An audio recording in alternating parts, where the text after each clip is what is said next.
Good evening, Braves country. Coming to you live from Truist Park. Beautiful night here at Truist Park for tonight's intra-squad scrimmage. The Atlanta Braves and the Atlanta Braves. I'll keep going with that joke. Ricky Mast from MLB.com alongside Director of Braves Alumni Relations and 95 World Series champ, 93 Rookie of the Year runner-up, Greg McMichael. Greg, it's good to see you again, buddy. Glad to be back here with you. Yeah, another beautiful day here at the park, and couldn't think of a better place to be right now. I'm glad that the rain cleared up again, as same as yesterday. If anybody's wondering if if you're trying to track the weather patterns in Atlanta, Georgia, just holler at me on Twitter or something and find out. Ask me when I'm going to walk to the ballpark, because that's the exact moment it's going to start raining. I literally started our night by changing socks here in the broadcast booth because I was a little soaked from my walk over here. But thankfully, we've got a beautiful, clear Sunday evening here. Max Fried going to be starting tonight's game, probably going about 5 innings, according to Braves manager Brian Snitker.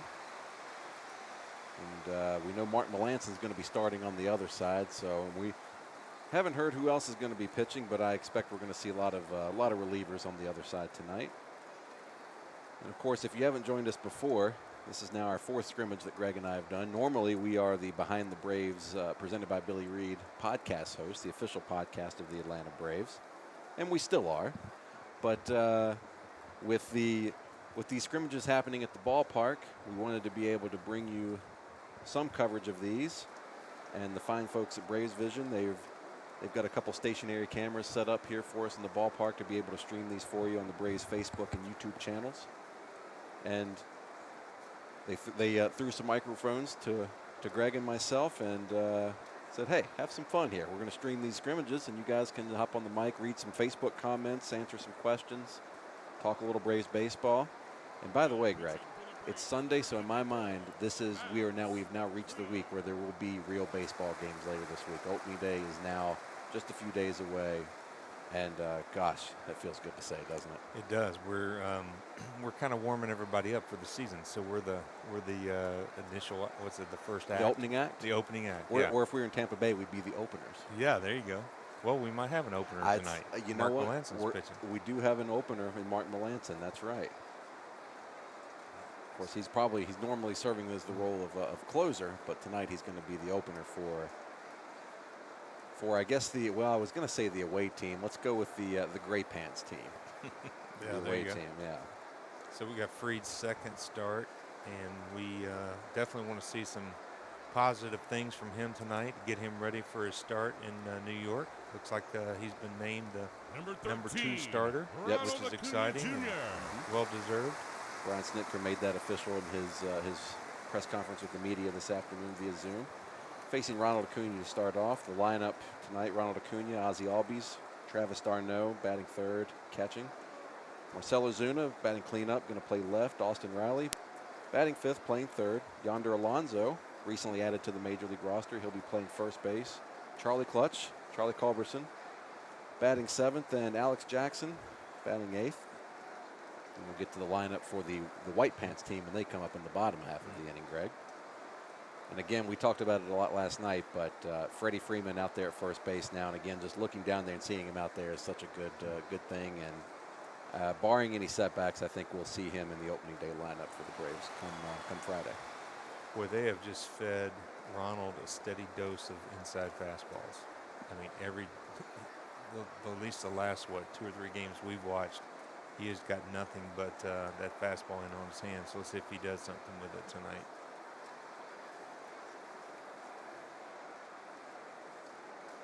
There's Mike Zaroka last night in his presumed final tune-up before the regular season was, I would say, pretty dominant. He looked absolutely fantastic last night. Looked like he's ready for the season to start. And Max being named the number 2 starter today. Presumably this will be his last appearance before the regular season begins. Again, nothing official there, but I'm just speculating that'll be the case. 3-1 the count on Ronald.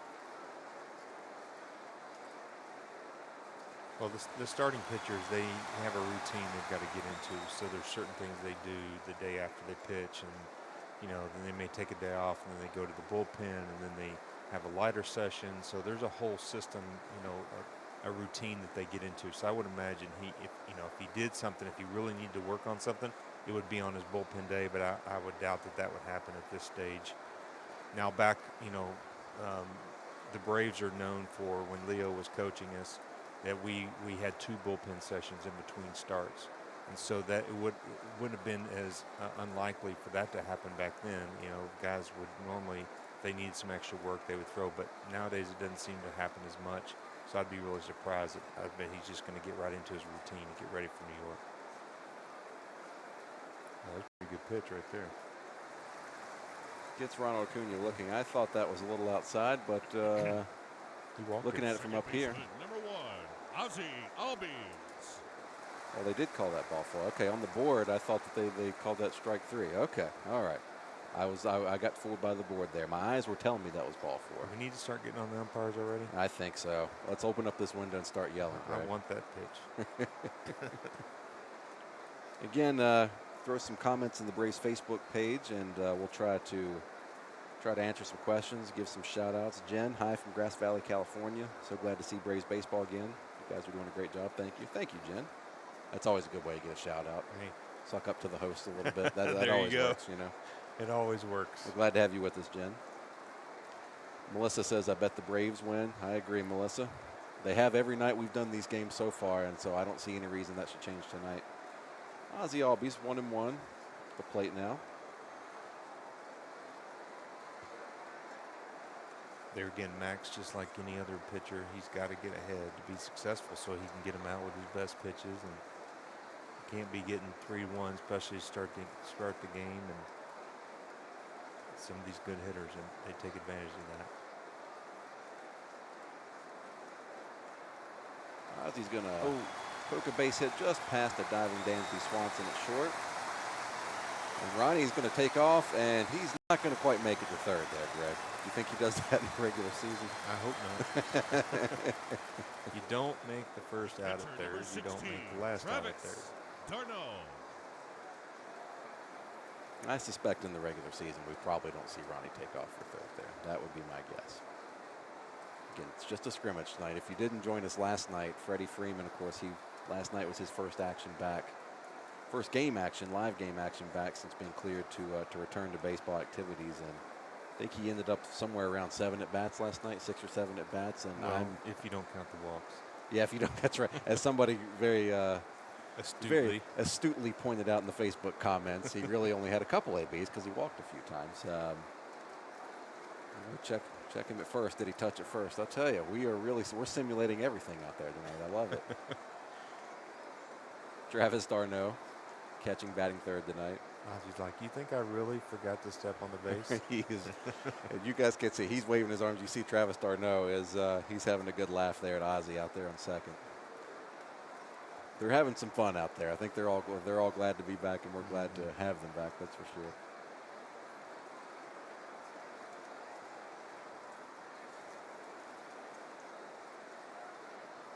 Again, Max Fried scheduled to go about 5 innings last night. I would expect, that's what Snit said today, 5 innings, but I would expect, I'm assuming he's on the same plan that Mike Zaroka was last night, 5 innings, 70, 75 pitches, somewhere in that range. That would be what we're probably going to see out of Max tonight. Nikki Daniels on Facebook. Love to see the Braves play from Lusk, Wyoming. Wow. You ever been to Wyoming? I have. It's beautiful out there. Yes, isn't it is. It was on the border of southern Montana and Wyoming. Yeah, big Yellowstone National Park. It's gorgeous out there. Beautiful out there. We need to get Max on that same program that Mike was on, just pounding the zone, ground balls, quick outs. That really picks the team up. 0-2, the count on Travis d'Arnaud. He's going to go right back up the middle. Ozzie's going to pull up, stop at third. We have to make sure that he touches third for everybody to their satisfaction. Again, it looks like everybody's having some fun down there. Joe Sizemore on Facebook. Max is one of my favorite players. Pitchers are athletes too. I think Greg McMichael would agree with that. I agree. Remember when he pitch ran and had to slide home head first? That was awesome. I do remember that. And as soon as I knew he was okay, then I we all held our agreed it was breath. awesome. But that was one of the highlights He's got some wheels. Yeah, we've had some pitchers over the years that can run. Steve Avery comes to mind of a guy that pinch ran a lot. John Smoltz, but we had some. You have these guys. It's just tough to hit big league pitching when you don't get many at bats. Sure. I mean, it's tough enough for these guys who hit every day. Tim Hudson was a really good hitter. Played shortstop in college. At Auburn, and now, I believe, assisting there with the Auburn baseball program. Oh, coming back. Marcell Ozuna trying to send us a souvenir here. He almost got there. Fouled it back right towards us. We've got tonight's game and tomorrow night's scrimmage, and I'd love to see one ball just glance off our window here in front of us. Pepper the glass here. Yeah. That's a pretty good shot if you were able to do that. That's some muscle. Takes some muscle to do that, right? Fouls another one back. Over 2.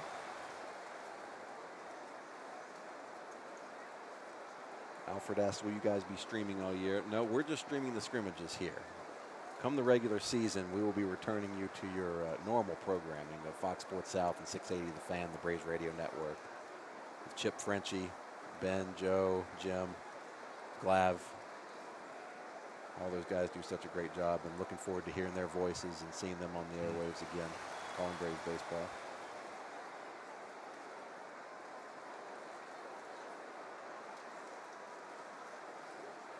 Michelle asks, have Ozzie and Acuna been on the same team for all the scrimmages? No, they haven't. They're on the same team tonight, but they've definitely faced each other a couple times because they've had fun jawing at each other, which that's pretty much always the case with them all day long, every day, from what I've seen. Yeah, they don't have an off switch. A little change up. 1-2 the count of Marcell Ozuna. One of the best things Max can do when he throws that changeup is not to change anything as delivery. Sometimes you can slow your body down, slow your arm down, and gives it away. It's got to be just as aggressive. And then it sets up that pitch right there. Pretty good pitch there. Yeah. Well, second ball, but again, this is the pitch. You don't want to go past 2-2. You want to get him on the base or out right here. What are you calling here? Change up? He may go back to it, but probably he's going to go to his breaking ball. Yep. That's going to score the first run of the game. Ozzie trots on home. Scores the first run of the game for the Gray Pants Braves, we'll call them. I hear the siren going off out there, so definitely a run scored.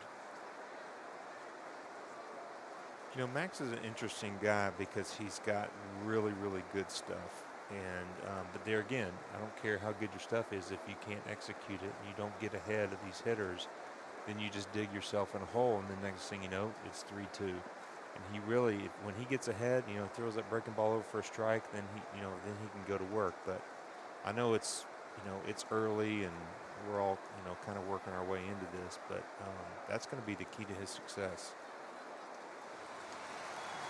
Marcell shoots one through the right side of the infield. Looks like he's going to send Garneau home. 2-0, Gray Pants Braves. And so many times those balls find holes, CNI singles, when you're not ahead.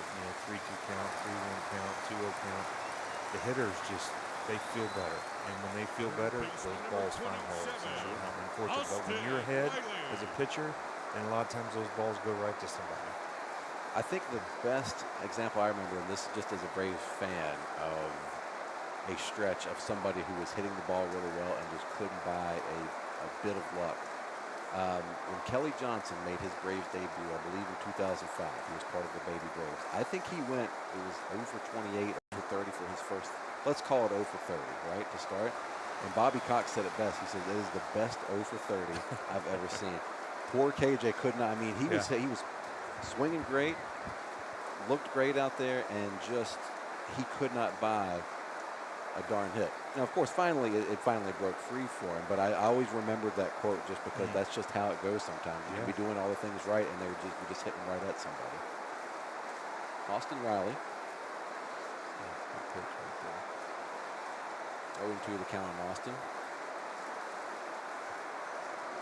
Yeah, that is certainly the way the game goes sometimes.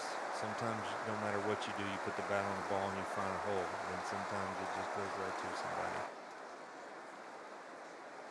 That's why it's tough. Yeah. Tough game. That same comparison doesn't work as much with a pitcher, does it? I mean, you can't just be getting, or can you go through a stretch where you're throwing your best stuff and you're hitting the spot you want to, and they're still just managing to hit it? Yeah, and the box score doesn't always show how you really pitched. I mean, there's loud outs. I mean, you make a mistake and guy just hits a bullet right to somebody and they catch it. It's just an out in the box score, and it doesn't really tell you how well you threw the pitch. And then sometimes you make a great pitch, and I mean, guy throws his bat out there and he bloops one over shortstop. I remember throwing a pitch to a young guy with the Houston Astros one time, broke his bat and the ball went out. I mean, it just went right down Fulton County Stadium and went right down the line, and the bat splintered and somehow it just squeaked over the fence. I mean, I'm looking at myself like, how do you break a bat and the ball still goes out? Sure. But you know what? It just you got professionals hitting and you got professionals pitching, and sometimes that happens. But it just, the game comes in waves, and sometimes you're going great and every bad pitch is hit right to somebody, and every good pitch, they swing and miss. One of my favorite baseball movies, Jack Elliott and Mr. Baseball. Tom Selleck as Jack Elliott. He said, hitting's like the tide. High tides and low tides. And gets away from Flowers. Marcel takes second on the play.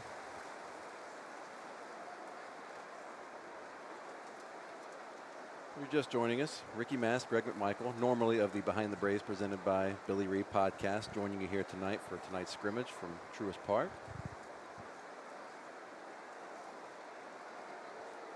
What's hard about pitching too is, you see how Max was ahead 0-2 and now it's 3-2. So it just drains you when you can't put them away once you get ahead. So now the hitter, the confidence switches back to the hitter to where he's feeling a lot better about his at bat than he did early on. A lot of pitches for Max this first inning too, but that was his 27th inning, or 27th pitch of the inning. Beg your pardon. And as we see sometimes in these scrimmages, just as I said that, they're going to go ahead and just call it for this inning. Again, this is just a scrimmage. Nothing counts here. This is all just everybody getting their work in. They're trying to simulate things, and there's no need for Max to stay out there and labor longer than he needs to. See, now that was the worst thing in college. So when you're out there pitching, you're trying to make the squad, and the coach yells, "Roll it up." That just meant you can't get anybody out. So they got to pull everybody off the field. Did you ever have that yelled at you at University of Tennessee? Oh, yeah. Yeah? Yeah, I didn't make it to the dugout much my freshman year without a few choice words. Okay. Kind of like, how in the world did I give you a scholarship? Kind of along those lines. What was I thinking? Well, the scholarship paid off in the end for the Vols. That's for sure. Yeah. That's for sure. Got a good question, again, checking in on the Braves Facebook page.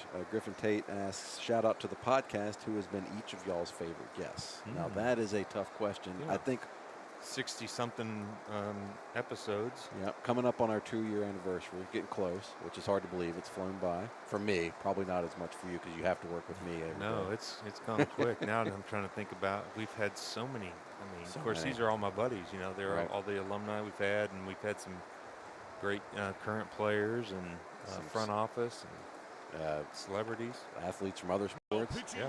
I think our standard answer, and I don't mean it in standard, it's how do you pick against Hank Aaron? We had Hank Aaron on, and that was a huge moment for us on the podcast. And then anytime you get to talk to Hank personally is just such a big treat. I've been fortunate enough to interview him 3 times since I've been down here working for MLB and the Braves.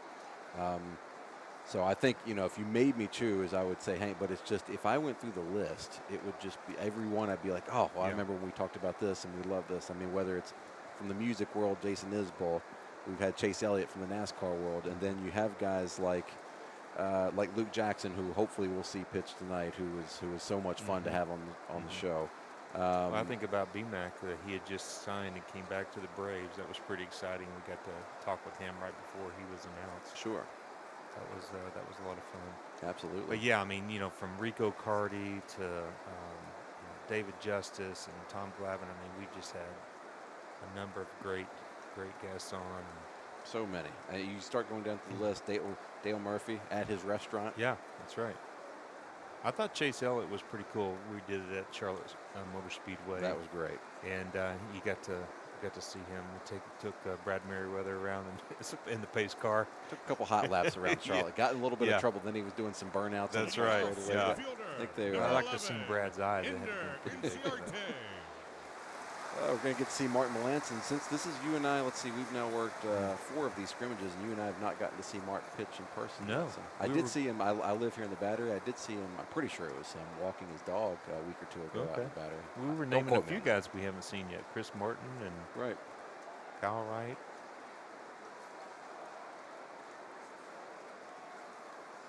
See Ender make some better swings tonight. I think we can count on this guy pounding the zone. He does a pretty good job of staying ahead. You know, as a closer, you got to. You'd have no room to walk people.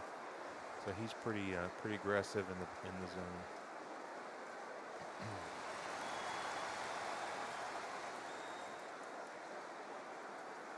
We're on the Braves Facebook page. Stephen Norero says, love to see my Braves back. Las Cruces, New Mexico here. Will there be more camera views during the season? Stephen, I believe that is the case, yeah. Since the regular season hasn't started yet, you know, we're going with some stationary camera angles for these scrimmages. But, yeah, I think once the regular season gets here, you're going to see a little bit more of what you're used to on these broadcasts. Fox will do it upright. Yeah. They'll take care of us. I'll have some good camera angles. Of course, we're seeing the best camera angle, which is the pitcher and the hitter. Yeah, I like that our angle here is pretty close to center too. The ones where they're so offset to one side or the other always bugs me a little bit. Of course, Melanson, one of the acquisitions, the key acquisitions at the trade deadline last year, and did such a great job. Stepped into that closer's role. Really did a great job for the Braves down the stretch.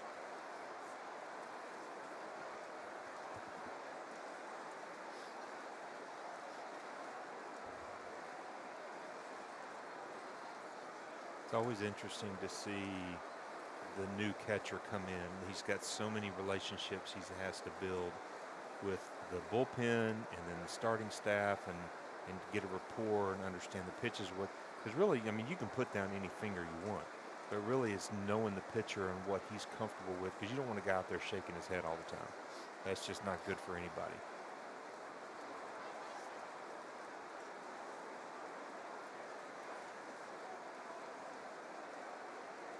Jamie Daniel asks, will a Brave get a Cy Young this year? Well, I'll tell you, we've got one very prime candidate for it, Mike Zaroka.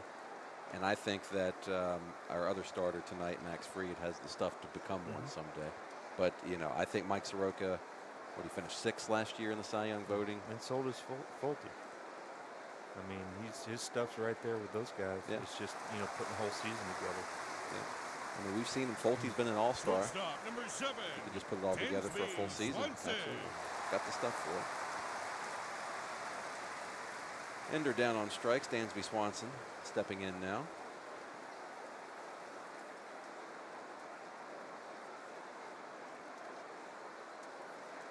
Here's your official opener, Mark Melanson. That's right. He's the opener. We're going to pitch backwards. We're going to go from the closer to the starter. So okay. 9 through from the 9th inning backwards. You were a closer. Would you have liked if they just threw you out there for the first inning one time? Oh my gosh, yeah, that's the easiest inning because nobody's loose. Okay. The hitters.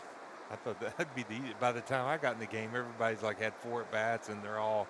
Of course, I guess it could work both ways. They could either be 4 for 4 feeling great, or they could be 0 for 4. The way I looked at it, if they were 0 for 4, they weren't going 0 for 5. But if they were 4 for 4, then you know they were feeling pretty good about themselves. But it seemed like the first inning, you know, not everybody's, you know, they're wanting to see some pitches. But I think from the starting standpoint, the starting pitcher, you know, he's struggling with his adrenaline. But and I guess the hitters could too. But it just seemed like that was out of any game, any inning in the game. To me, the first inning would be the easiest. But that's coming from a reliever. Not as much pressure. You think, hey, give a home run in the first, and I've got 8 innings to shut them down, right?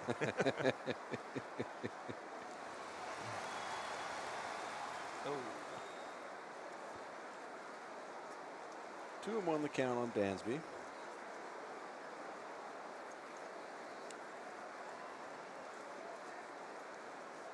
see Martin Melanson out there getting some work in. Looking forward to seeing some other relievers out there tonight.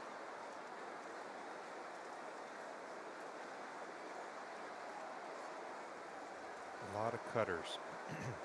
Mark, his ball is not straight. Veteran bullpen guy. I mean, he's done a great job for us. I expect another great year out of him, and he just brings a lot to the table. Allow him to anchor that bullpen, and I mean, like I said, we've talked about this. We've got 4 guys out there that each one of them can close the game. Sure. And you know, he just stepped up and established himself, and until something changes, he's going to be the guy out there at the end of the game. And he definitely has all the pitches, but there again, you know, like everybody else, he's got to get ahead, and he's got to make his pitches when it counts.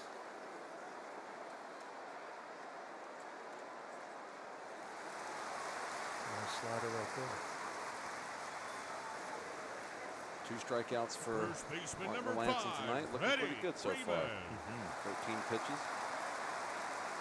Speaking of looking good, number 5 stepping in the box, Freddie Freeman. Again, I'm sure we'll be seeing a lot of him tonight, as long as he's not too sore from batting every inning last night. But I think he's probably so amped up and ready to go. He'll be happy to bat every inning tonight. It looks like he's only in one spot in the lineup tonight instead of 2 or 3. Well, you know, he started that way last night, and by the time the game ended, they had him on the big board in front of us here. They had him listed 3 times in the lineup.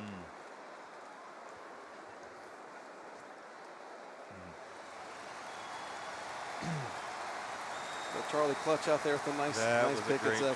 Sure was. Look at it. He and Freddie. We could see up here he and Freddie are having some fun. Again, Freddie, just like last night, smiling from ear to ear. Even all the way up here, we can see that grin underneath that helmet. Freddie does not get cheated at the plate. No. He squares the ball up, and you got to play some defense to get him out. It was a great swing, and it was a good pitch by Mark. Early in the count, breaking ball, and he's right on it.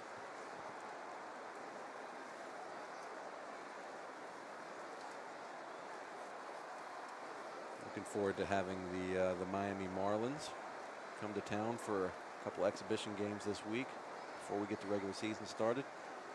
Greg, if I'm not mistaken, is that is Chris Martin out there in the bullpen warming up? He was on our list, wondering if he was going to throw. And by the way, they don't tell us exactly who's coming in relief, so we're looking at the feed just like you guys, and love the bullpen feed. Yeah, that's a great shot.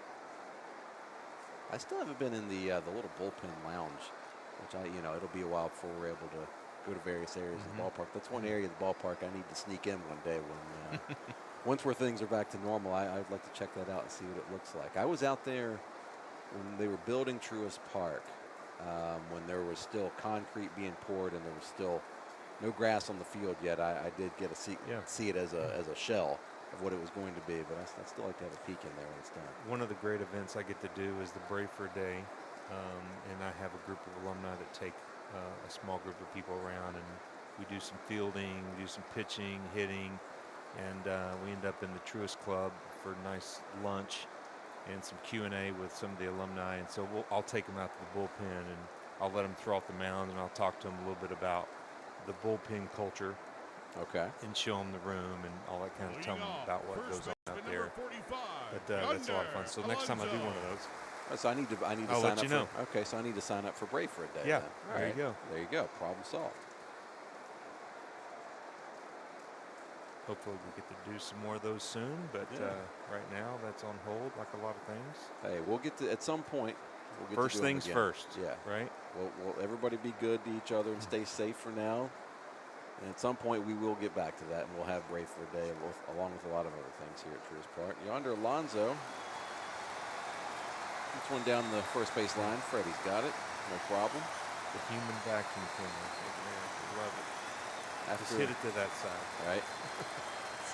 Well, that's got to make Max feel good to start off the second inning after throwing a lot of pitches in the first. Come back out in the second inning. 1 pitch, 1 out. Well, and we talked about this. A lot of times with these starting guys, that first inning is tough. They're trying to manage their adrenaline, and once they get through it, they're settled down a little bit. They feel like they're in the groove, and hopefully we see a lot better pitches.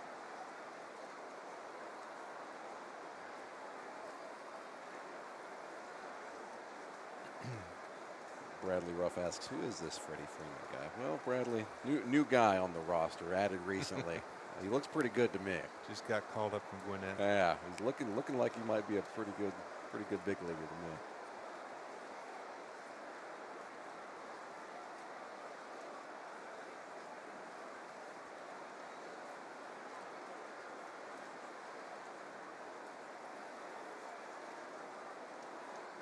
Charlie had a pretty good night the other night, swinging the bat well. Looks like he's ready to go.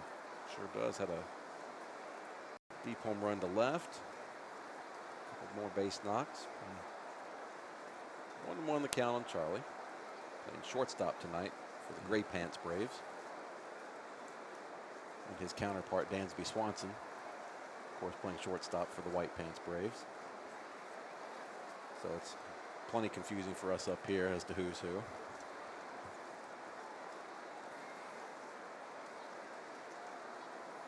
If those two, how sick they get of hearing about that, how much they look alike. Oh, that's a great pitch right there. Took a little off the breaking ball, right in there for a strike. Anytime you can do that behind the count, man, that is really tough on the hitters. They are not looking for that. They're sitting a lot of times dead red when they're ahead in the count. They don't want to be hitting a breaking ball.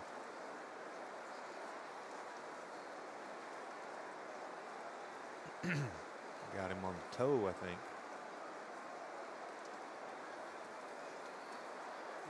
Charlie's going to hang in there. Charlie's pretty tough.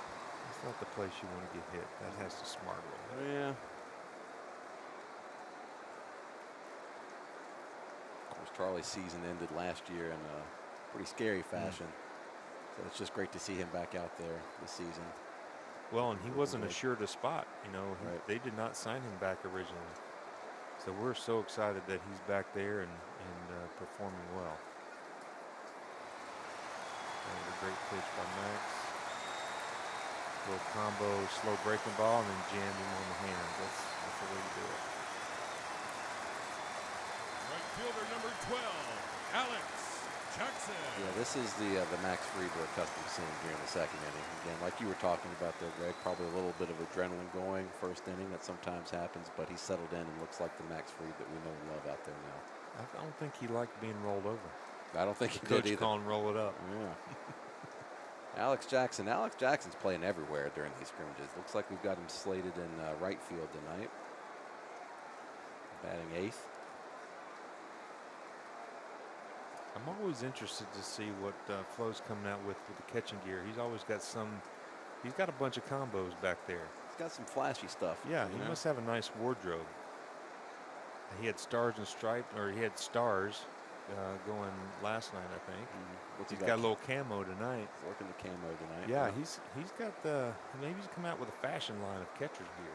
Yeah, he does have some gear that he sells, I believe. Oh, really? I believe he does. Yeah. We need to find out what that website is. Maybe we can. Yeah. Give him a plug. There you go. Yeah.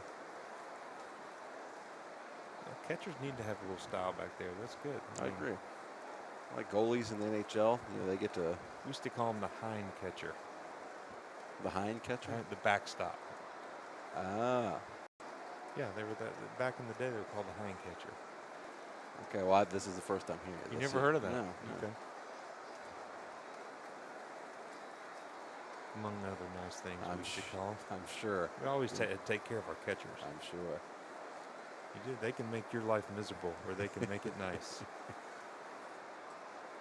Gets Alex Jackson swinging. Nice inning there for Max. 13 pitches, 3 up, 3 down. That's what we're looking for right there. That's what we like to see.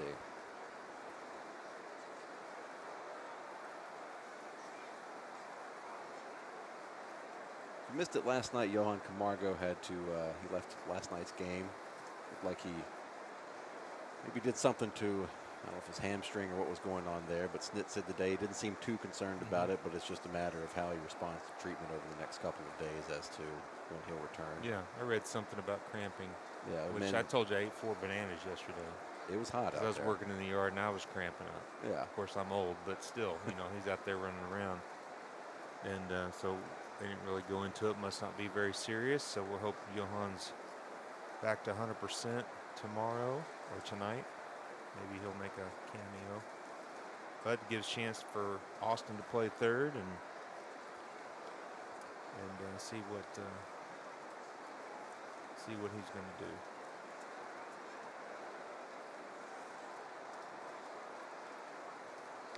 Carmela, or is it Carmelia? Christine Woods over on Facebook. Oh, it's a nice name. That's interesting. I was thinking Carmela, like in The Sopranos, but no, it's spelled differently. Well, anyway, she asked a great question. Do you guys concur that Mike Zaroka is the best starting pitcher Now pitching the Braves for have the had Braves, since number Tim 55, Hudson? Chris I'd have to think about that and Martin. look at the, but I tell you off the top of my head, I mean, early in his career and what he's been able to do, I would say that, you know, when Tim came to us, he was already a veteran and had, you know, pitched a lot of games, had a lot of success with Oakland, San Francisco. So, you know, they're at totally different points in their career. But for sure, for his age and for what he's able to accomplish this early on and how well he commands a game, I'd say I'd put him right there with him. Tim was just in a little bit different spot. You know, he was the veteran, but as far as excitement around him coming out there to pitch and being a strong number one for your team, I'd certainly say that. yeah, I agree. It's a good question.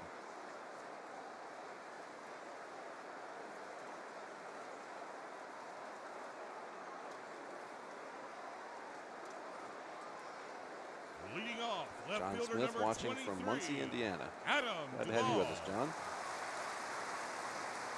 So Chris Martin going to face Adam Duvall here.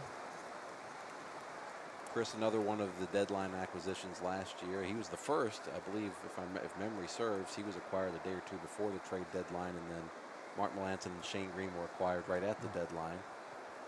Just came over, was having a great season with the Texas Rangers, and re-signed this offseason. Another one of our, we were talking about some of our favorite Behind the Braves guests earlier, Adam Duvall. He's certainly among those. Loved having him on the podcast a couple months ago. Pretty recent episode, actually. Yeah. You know,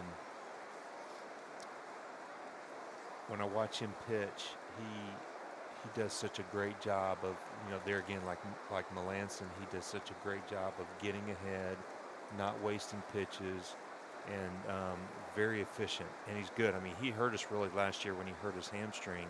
That was a critical blow to us late in the season because he's so solid out there. You know exactly what you're going to get.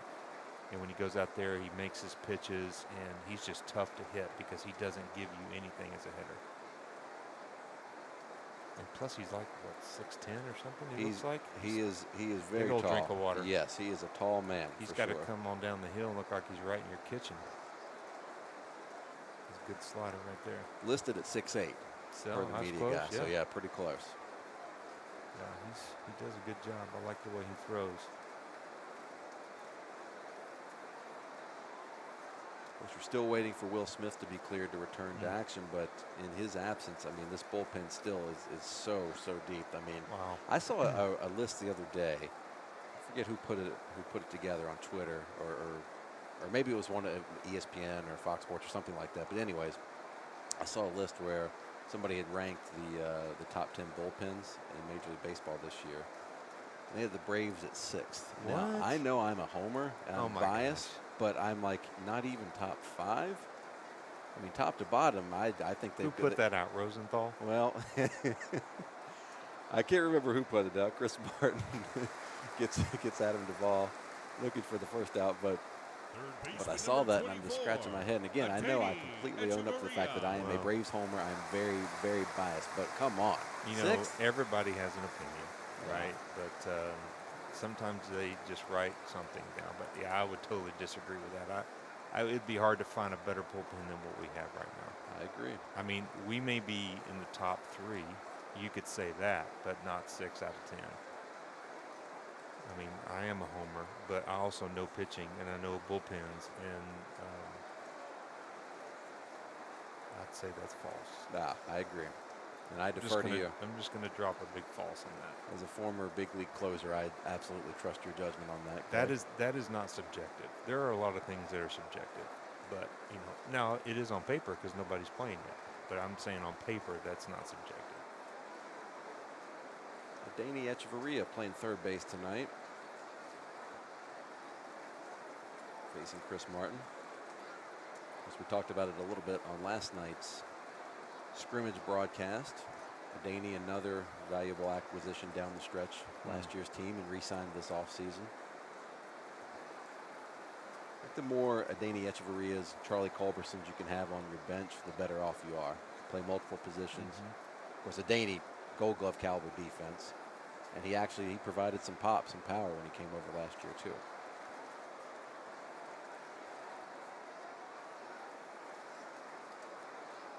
There are definitely more players used nowadays with the whole, how the IL is used and the way the game has changed to some degree, that these guys become more and more important, just like the bullpen's more and more important. I mean, you could go back 30 years and, starters were the most important. And now, because of the specialization, the relievers are becoming more and more important. And the starters, because typically they're going 5 to 6 innings, where that's not been the case over, the last 10, 15, 20 years. Now it's becoming more, it's just as important to have a solid bullpen than it is having, 4 Cy Young awards out there. Sure. Award winners. As we mentioned, Freddie Freeman, yet again, looks like he's probably going to get an AB every inning tonight, just like he did last night. He's back up again. He's back up again. As we said, he says he needs about 30 to 35 at bats to get ready for the season. So if he keeps up at this pace, he'll easily get that by opening day this Friday. Kevin Joseph on Facebook asks, who are the 3 coaches behind the plate? You got Walt Weiss on your right, Braves manager Brian Snitker in the center, and looks like that Rick Kranitz down there, pitching coach. Yes, on the left. They've pretty much been in those same spots every scrimmage we've had here at Truist If you Park missed thus far. Snit last night, he made himself known that he was in the middle. Well, he announced his presence. Snit's another guy. Boy, how great was he when we had him on Behind the Braves, presented by Billy Reed. Yeah. That was right after the 2018 season. Can't remember if he'd won. I don't think he'd won Manager of the Year yet when we interviewed him. Maybe not, but he'd just gotten an extension. Yes, that's what stay it was. Here. He was beaming with pride over what his team had accomplished that year.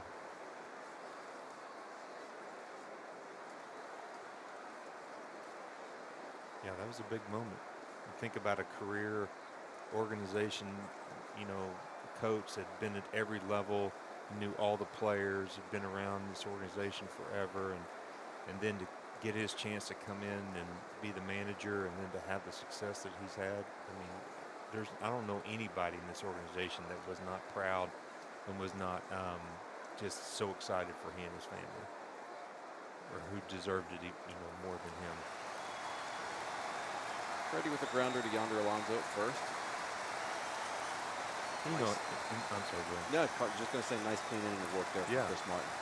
And I was just going to point out, so many organizations have gone the other direction where they're looking for the young, more analytic-focused manager. And our organization, we do have those pieces. I think about Jason Paré, who we had on the broadcast, was phenomenal. He does all the research for us for the Braves organization. And we've had Alex Anthopoulos and Perry, Managian, and those guys, and they do a fabulous job. But there again, they recognize that they have to give the information to someone like Snit and to the players and to the coaches, and they have to somehow translate that information into practical application. So information's only as good as it can be applied. So I think the great thing about Snit is that he's great with relationships, and then he's kind of a father figure, but then his staff is able to take that information from Alex and his crew and be able to simplify it into what the players need. And that's going to be how that information makes them more successful.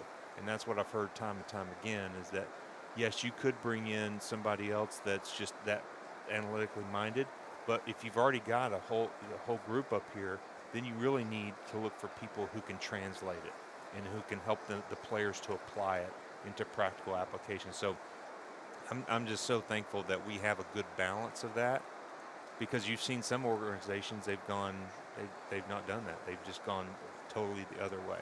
And I think we have a good mix. We have a good mix of players. We've got a good mix of coaches, veteran coaches, alumni coaches, and then a manager who can kind of draw all that together. Absolutely. Couldn't agree more.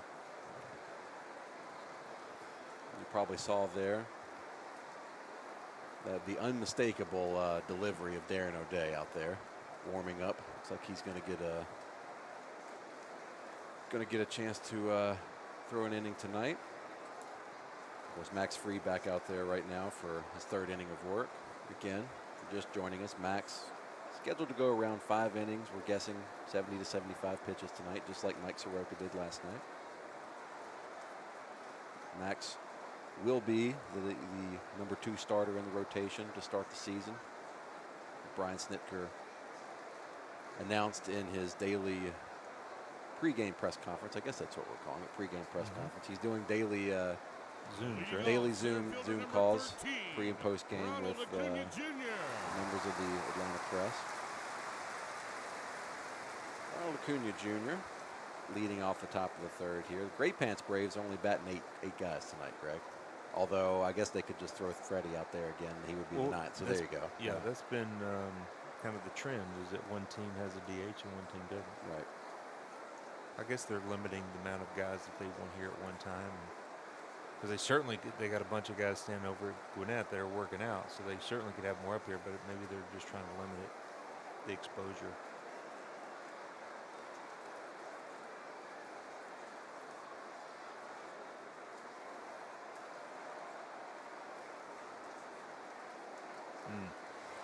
Nice pitch right there by Max.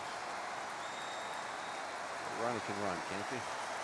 There again, that was another one of those 1-0, breaking ball behind the count, and it was just great pitch. But you don't want to pitch like that all the time. I mean, that's a huge weapon to have, but you still got to get ahead. It's nice that he has the confidence. So go ahead and throw that first pitch in there for a strike, and then go to work. Don't wait till it's 1-0. Sometimes that's harder, but you got to stay ahead.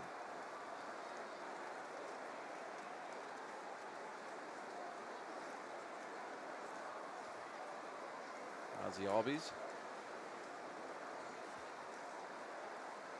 1-0 count.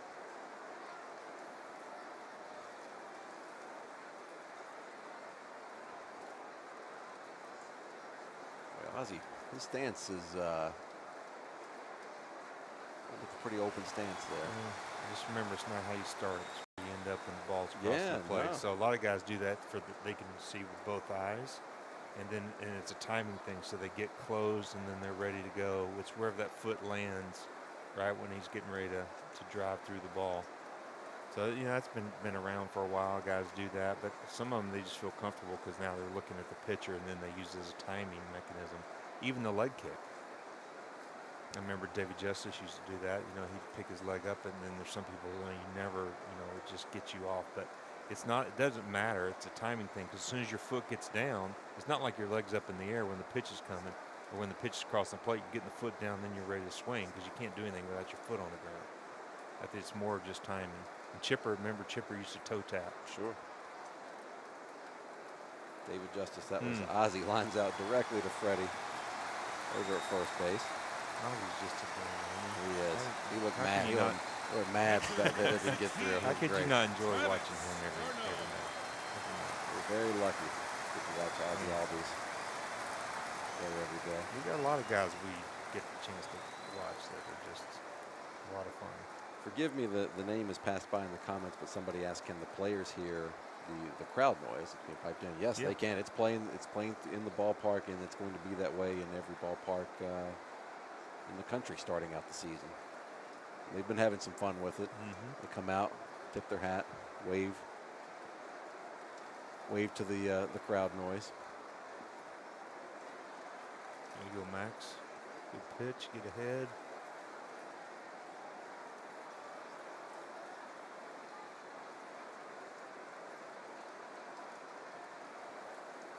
David Justice, that's who I tried to model my swing after as a little leaguer. It didn't work. He had a great there's swing. only one David Justice. He had a great swing. I saw a chart going around on Twitter the other day, and it's one of those charts that just shows up, or a graphic that shows up. It goes viral, and it's like it had a map of every Little League team, and it's like the best kid plays at shortstop, and coach's kid is on the mound and all that. And I can confirm it said nicest kid in left field. That's where they had me. I was the nicest kid. Couldn't play a lick, but Great Max pitch Fried right had there. settled in quite nicely. I believe he had about nine pitches that inning. And, yeah, he's looking good. He's looking like he's ready for the season to start, too. Probably see him in his first start of the regular season on Saturday, I believe. You're really settling in with that breaking ball. Saw some change-ups from him. Definitely needs, this is the trajectory that we want him on. I mean, he's got all the stuff. And if he pitches like that, he changes speeds, gets ahead in the count, then he's going to be a tough one to face. The question on Facebook for you, Greg, is it looks like Darren O'Day is going to come in and get some work here. Do most relievers rather pitch from the stretch? Is it more comfortable? Well, my point on that is that that's where the money's made. So if you're going to pitch out of the stretch, you better be very, very comfortable, because typically when you come in as a reliever, not so much nowadays, but there's chances that you're going to come in with men on base. So if you're not super comfortable with that, then you better be, because you're not going to be very successful. It is tough to. It's not that they're difficult to do two different things. It's just that the rhythm's a little bit different, the timing's a little bit different, because you're asked to speed up your delivery a little bit because you've got a man on first base. So if you're not able to be comfortable, super comfortable with that, then it's too hard to adjust and all of a sudden just turn it on and turn it off. So my point is that when you're warming up, when you're practicing, if you're a reliever, that should be your number one job, is to always throw out of the stretch. And then if you feel like it's necessary, it doesn't help you or any more or any less. I think sometimes there's a misunderstanding that pitching out of the windup makes you throw harder, and that's not true at all.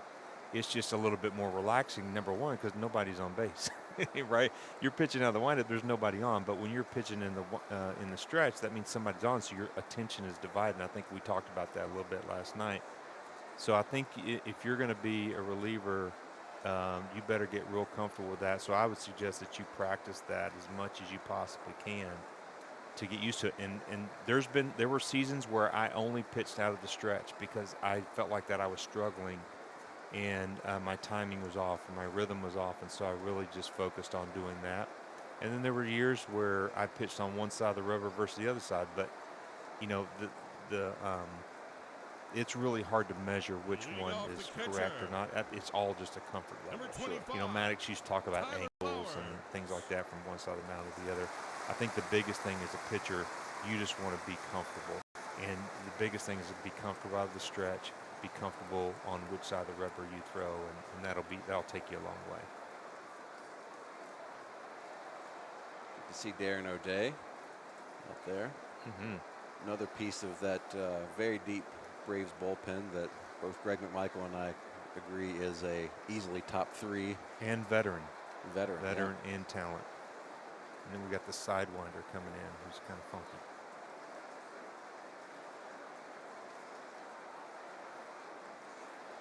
Love the relievers with the kind of the funky windups. I was watching the during the last couple months during the downtime when we were. Fox Sports South was showing the 95 World Series in its entirety, and I got to see a young in his prime Greg McMichael out there throwing. It was funky. A little funky? Yeah. Oh, I was definitely funky. Yeah. It's fun to watch. I remember back in the day, and we don't see submarine pitchers much anymore, it seems like, in the big leagues. Yeah. But Brad Cluntz. Yeah. Yeah, O'Day would be considered more sidearm, you know, which is about halfway down, and then submarine is anything below that. Right. Where you're kind of scraping your knuckles off the dirt, which Brad was definitely down lower. But even though O'Day drops down, he comes back up and throws it from the side. Sorry, Greg. I'm just checking in on the Facebook comments. Right. Somebody asked who's calling the game, and somebody says former reliever Greg McMichael and some other guy. There it is. Hey, they made a movie after you. The other guys. The other guys? Yeah, that's me. You and Will Ferrell were in that, weren't you? Yeah, that was us. That was me. Tyler Flowers pops it up to the left. Charlie's out there after it, and he's going to make the over-the-shoulder catch. Nice catch there. Charlie Clutch. I think we want Marcel taking the ball. I think we do too. But Charlie's just having a blast out there tonight. He's doing it all. Chatting a lot. Well, they're chatting it over now. I think they're talking about it a little bit now. Jan-Everest Solarte, batting seventh, playing second base tonight. Former Braves reliever Greg McMichael, Ricky Mast from MLB.com. We're the hosts of Behind the Braves, presented by Billy Reed. Podcast available wherever you get your podcast. Joining you here from Truist Park tonight.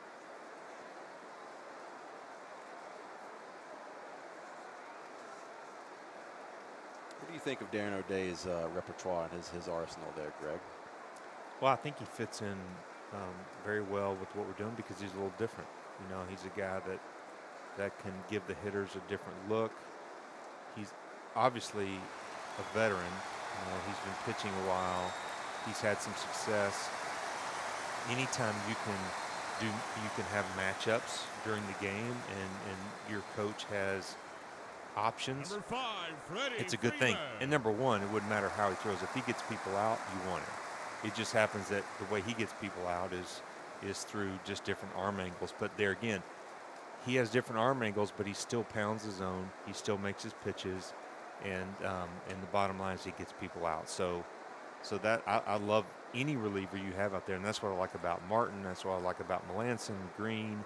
You know, all those guys, they're veteran guys, which help you, and then they've been successful in their own right. They just get people out, and when you do that, you're going to be successful as a team.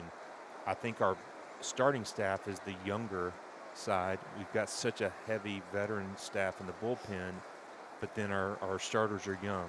So I think you know, either way, you know, it's going to help us because nowadays you've got to carry 4 innings a game.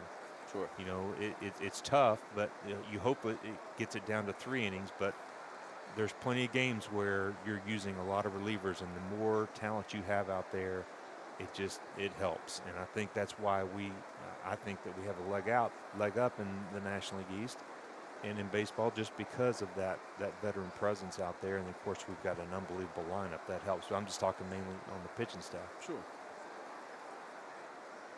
Every inning, Freddie Freeman out there for his third at bat of the night in the third inning here. He's, as we said earlier, he said he needs about 30 to 35 at bats to feel like he's ready for the season. And by my count, this at bat in the third inning of his second game, he's already a third of the way there. So well on his way. We're going to start calling him Kelly Leak. Little Bad News Bears reference. There you go. Just Kelly leaking them. Just sit down. I'm going to take this at bat. If he's playing in the infield, he'd be taking every fly ball. Freddie, in his first game last night, he started out with a double. I went ahead and counted it as a triple, but Kevin McAlpin from 680 The Fan, who joined us for a little bit last night, insisted that it was in fact a double, and he was right. But Freddie started out the night with a double and an over-the-shoulder or over-the-head catch in foul territory. Yeah, that was sick. And pretty much what he was saying there was I think he's ready to go. He says he needs 30 to 35 ABs, but he looks like he's ready to go to me. I mean, if you can play in the scrimmage, you can play in a game. And That's it's not right. like doesn't have any adrenaline out there. 2-2 the count.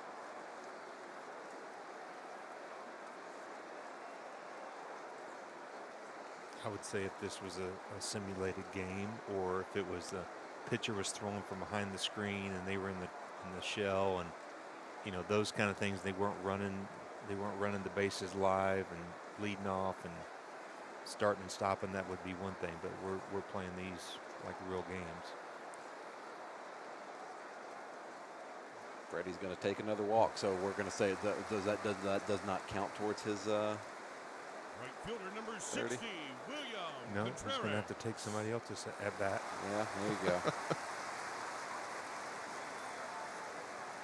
Nah, Freddie's going to head back to the dugout. There you go. Rick Shaw checking in on Facebook here. Just added Behind the Braves to my podcast rotation. Hey, thank you very much, Rick. We appreciate it. Yeah. And don't worry, it's not just us. We have a lot of great folks from Braves country that you know and love. Current players, former players, front office staff, coaches, celebrities who are Braves fans. Wide range of guests. Sometimes it's called the Bubba and Harry show, but yeah, that's inside jargon for Behind the Braves listeners. We had Wash, EY, sure, Leo Mazzoni. A lot of coaches, both current and former, been on the podcast. Darren O'Day out there now. He seems like a guy that would be pretty fun. I always like we've had some bullpen guys on our podcast, and former Brave Jerry Blevins. We had Luke Jackson. You relievers are fun to talk to. You guys are a fun bunch. You really are.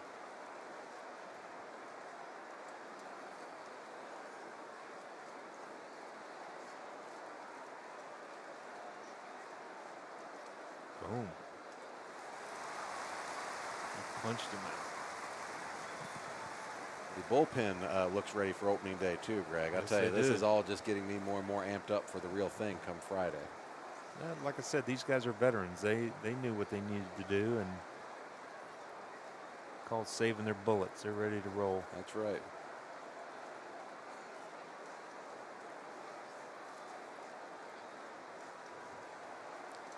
Jake Barton asks, for the Behind the Braves guys, will any Brave reach 30 home runs in 60 games? Well, I'll tell you what, I hope so. I think we're going to be doing pretty well if that's the case. But yeah, that would be quite a stretch. That would be a feat. You know what? I have not thought about this at all. But what do you think? Who do you think will what will be the number to lead the league in home runs in 60 games? That's a good question. What would you set the over/under on that? I'd say, 15 to 20. 15 to 20. Think somebody probably gets to 20. Yeah, I like that. That would be. Once every 3 days. It'd be like a 40 home run season. Yeah, for 162 games. It'll be interesting to see how some of those statistics play out over 60 games.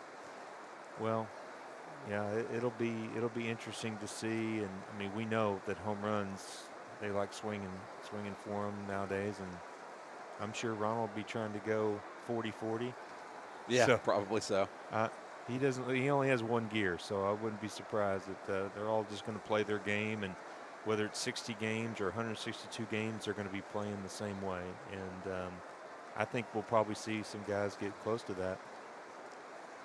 Orlando Martinez, go Braves, from San Juan, Puerto Rico. Nice. I love that town. Isla Verde. I played in played some winter ball there. Yeah, I played for Ponce. Okay. And stayed there in Isla Verde, and great food, great people. I tell you what, they know how to celebrate. They have all of the Puerto Rican holidays and the U.S. holidays, and so they're always having a holiday out there. It's pretty amazing. Sounds like my kind of town. Yeah. There's some great former teammates from down there. Javi Lopez. Yeah. From down there, right? Yeah. That's right. He's from Ponce. We had a great time visiting with Javi in the off-season. Went out to the winter meetings in San Diego last December. Went out to Javi's house, recorded an episode, went out to lunch, and such a nice guy. Marcelo Zuna facing Max Fried. Max looks like he's at 49 pitches now, so looks like he'll hit that 5-inning mark, and he should be good to go. His first start of the regular season.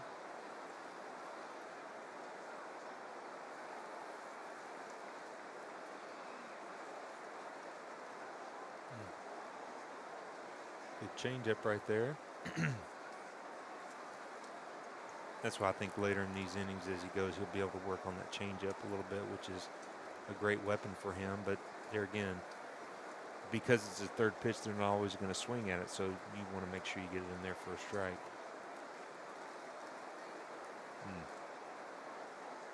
Yeah, Max is letting it fly now. He's looking great out there.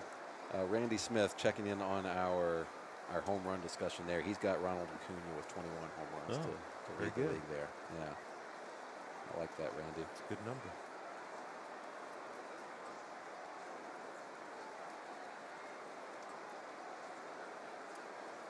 Griffin Tate checking in again on Facebook. And here's a loaded question, Greg. What is the best season you've seen from a Braves player?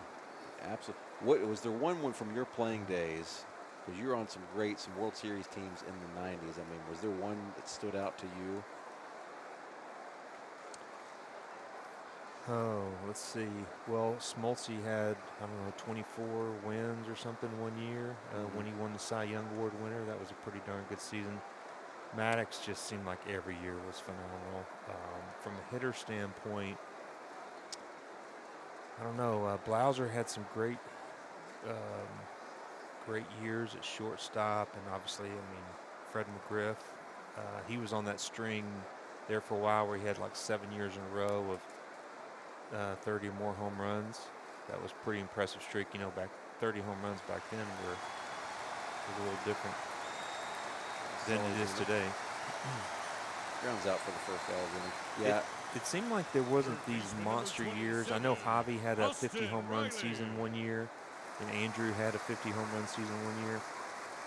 Those would be monster years. It just seemed like the years that I was here with our teams, it was just like the monster year was our team. It wasn't like one guy just had some crazy out of the box year, except for, you know, the years Javi and it just seemed like the pitching staff, they were always having great years. They were trading off Cy Young awards, but I mean, they were great years, but nothing like just like Ronald almost goes 40-40. And of course, we had Ron Gant going 30-30, which was pretty amazing. So those are some of the highlights that stand out, but it seemed like it was more focused around the team's success than it was just one guy going crazy. We had a number of guys that did really well. Austin Riley flies out to Ender Inciarte in center for the second out of the inning. Max Fried cruising right along.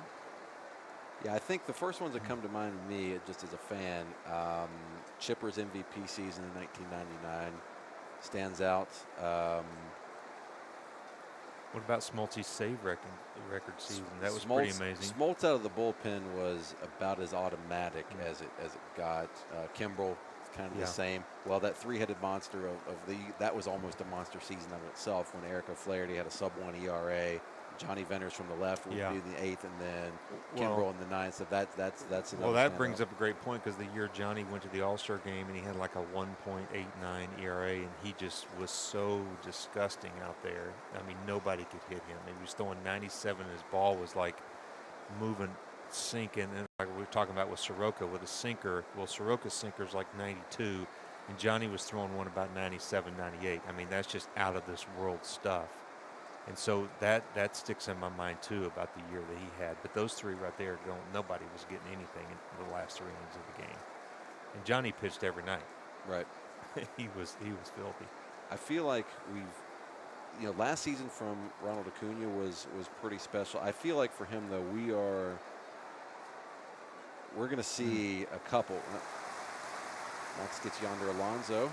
Finish out the ending, 59 pitches for Max through 4 innings, so he's right there on line for his 5 innings of work for 70, 75 pitches. I believe we will see Ronald Acuna. He's going to be he's going to be an MVP for Atlanta. I firmly believe that. He's got the talent for it. He's got the stuff, and he's flirted with it. I think that's what we're going to see. I think we're going to see, it's hard to pick out for me. Again, I went, if you made me choose, I'd maybe go with Chipper's MVP in season of 99. But I think we're going to see one of those standout seasons from Ronald Acuna, if not multiple seasons. And, we talked about this a little bit last night. Don't sleep on Ozzie Albies either. I think he's got that kind of stuff, too, where he could jump up and be an MVP contender one year. Yeah. Freddie's flirted with it a number of times. Yeah, and not to discount, I mean, Chipper was just so good for so long. It's like every year was good. So, Chipper wasn't – you see these guys, all of a sudden they have 1 year that's just incredible. And then they come back down, and then they're good. But, I mean, Chipper just played at such a high level every year that you kind of got spoiled. It's kind of like with Maddox. I mean, he just did it every year so well that it's hard to pick 1 year that was better than the other. That's true. Checking in on the Braves Facebook page here. Ryan Bratt checking in from Omaha, Nebraska. Love seeing Braves country is represented all around the world. It really is. I love that. I saw, and forgive me because the comments move so fast, I can't catch all of the names, but somebody checked in from Ecuador. Nice. Yeah. I'd say it's a little hot down there right now. Probably. Debbie Hill watching from Gastonia, North Carolina. I believe my dad has an old racing buddy from Gastonia, if I'm not mistaken. Yeah, we were talking racing today when we were watching World NASCAR. Yeah. Watching our boy Chase. Watching our boy Chase, which this, I think the race was still going by the time we got over here, so I'm not sure who won. Hopefully Chase did well. Gary Hilton watching from Ashburn, Virginia. Robin Wilson watching from Alabama. Let's see, Nevin Howard from Plattsburgh, New York. People checking in from everywhere, Greg. Love to see it. Let's see. Let me try to read some of these here. We've got Burley, Idaho. That's Jesse Bywater.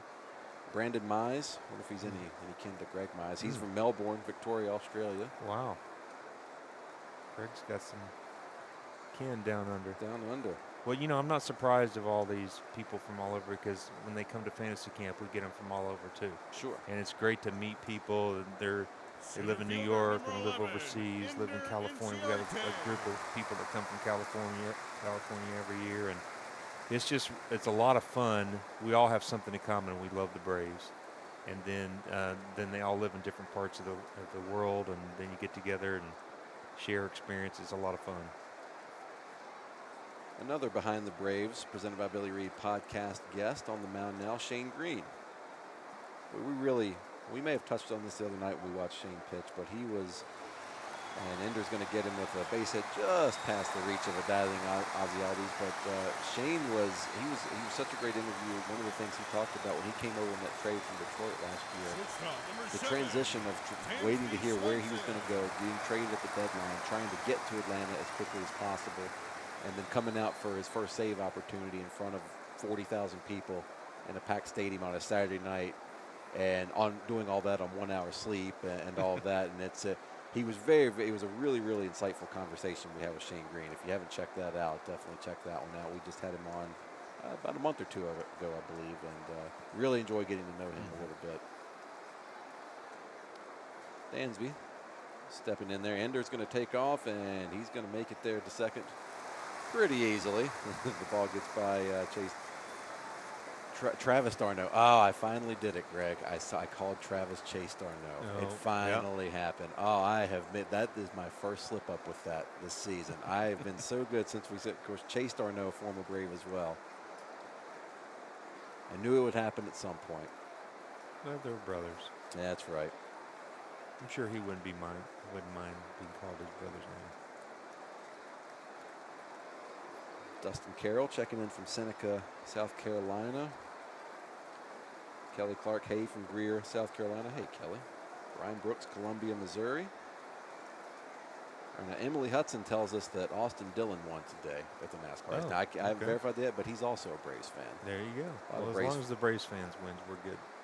Austin and his brother Ty, both big Braves fans, as is Chase Elliott. A lot of Braves fans in the NASCAR community.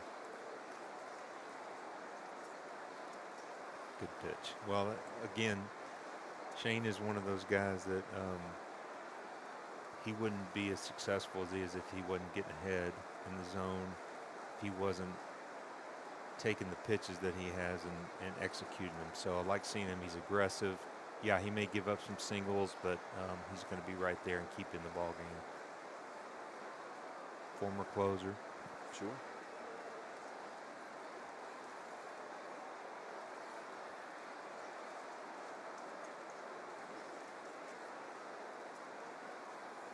An absolutely beautiful night here at the ballpark. Man alive. I got that rainstorm out of the way on my walk over here. Got cleared out. The field has never looked better. Head Mangan and the guys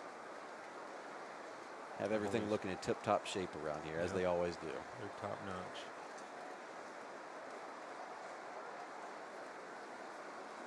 John, go ahead. I was just going to say Ed's coming up on 30 years in the organization. Can you believe that? He started right when I started playing. If I'm not mistaken, that was one of John Sherholtz's first moves when he came to Atlanta and took over the Braves. Was he hired Ed Mangan to take over the? If you'd have seen the field, you would have knew you need to hire somebody. Ed's done a great job over the years. You and I were talking before the scrimmage started tonight. Full count here on Dansby. We were talking about, Dansby's going to send one to deep right. And just short, just below the chop there, just short of the wall. Going to move Ender over to third. You and I were talking before the scrimmage tonight about you playing in old Busch Stadium, I guess it was, Yeah. in St. Louis, and I guess we were talking about how hot it's been here lately, and you were talking about how hot it got there, and that's just, I was fascinated by Freddie Freeman. what you guys had to deal with on that old turf. Well, you know, you had Pittsburgh, you had Cincinnati, you had St. Louis, outdoor turf fields that were basically concrete with indoor-outdoor carpet over the top of it, the old AstroTurf, basically what it was. And it got to be, and I heard, and of course, I never played in Kansas City, but it was the same setup. And it got to be about 140 degrees during the day games when we would play. And it was crazy because the infielders, you turn around after you threw a pitch, and the infielders would be walking over to the dirt to try to get a break from the turf. And then when we get in the dugout, we had all the ammonia towels, and they had ice buckets. They would, you couldn't wear the plastic spikes because they would melt. So we wore the metal spikes. And Didn't you say Jeff Blauser one time, like his spikes literally started to melt on that turf? Yeah, exactly. But yeah, that's some crazy. You know, of course, the Midwest, you know, it gets hot just like it does here. But over there, it just seems to get hotter. And then that led us into talking about the Rangers and having a retractable stadium. And of course, you know, everybody knows Arizona has the same type setup. And right. yeah, that's needed where you can close that baby up at night and pump some air conditioning out. Marshall Lofton, the Braves Facebook page. Braves fans are everywhere. Still America's team. There you go. I think we're finding No out doubt. again, we're an international team. A lot of fans checking in from all over the world tonight on the Braves Facebook stream. Glad to have you with us, whether you're watching on Facebook or on the YouTube channel. Every inning, Freddie, now up here for his 4th AB of the night. Taking over. He is. I'd be, you know, if it would be totally fine with me. We'd probably wear Freddie out, but if they in the regular season let us bat Freddie Freeman every single inning, I'd have no issues with that. Yeah. Oh, nice Wander play. Alonso throws home and gets Ender at the plate. There we go. All right. Good for the gray pants team. Bad for the white pants team. Left Base fielder running number error. 23, Adam Duvall.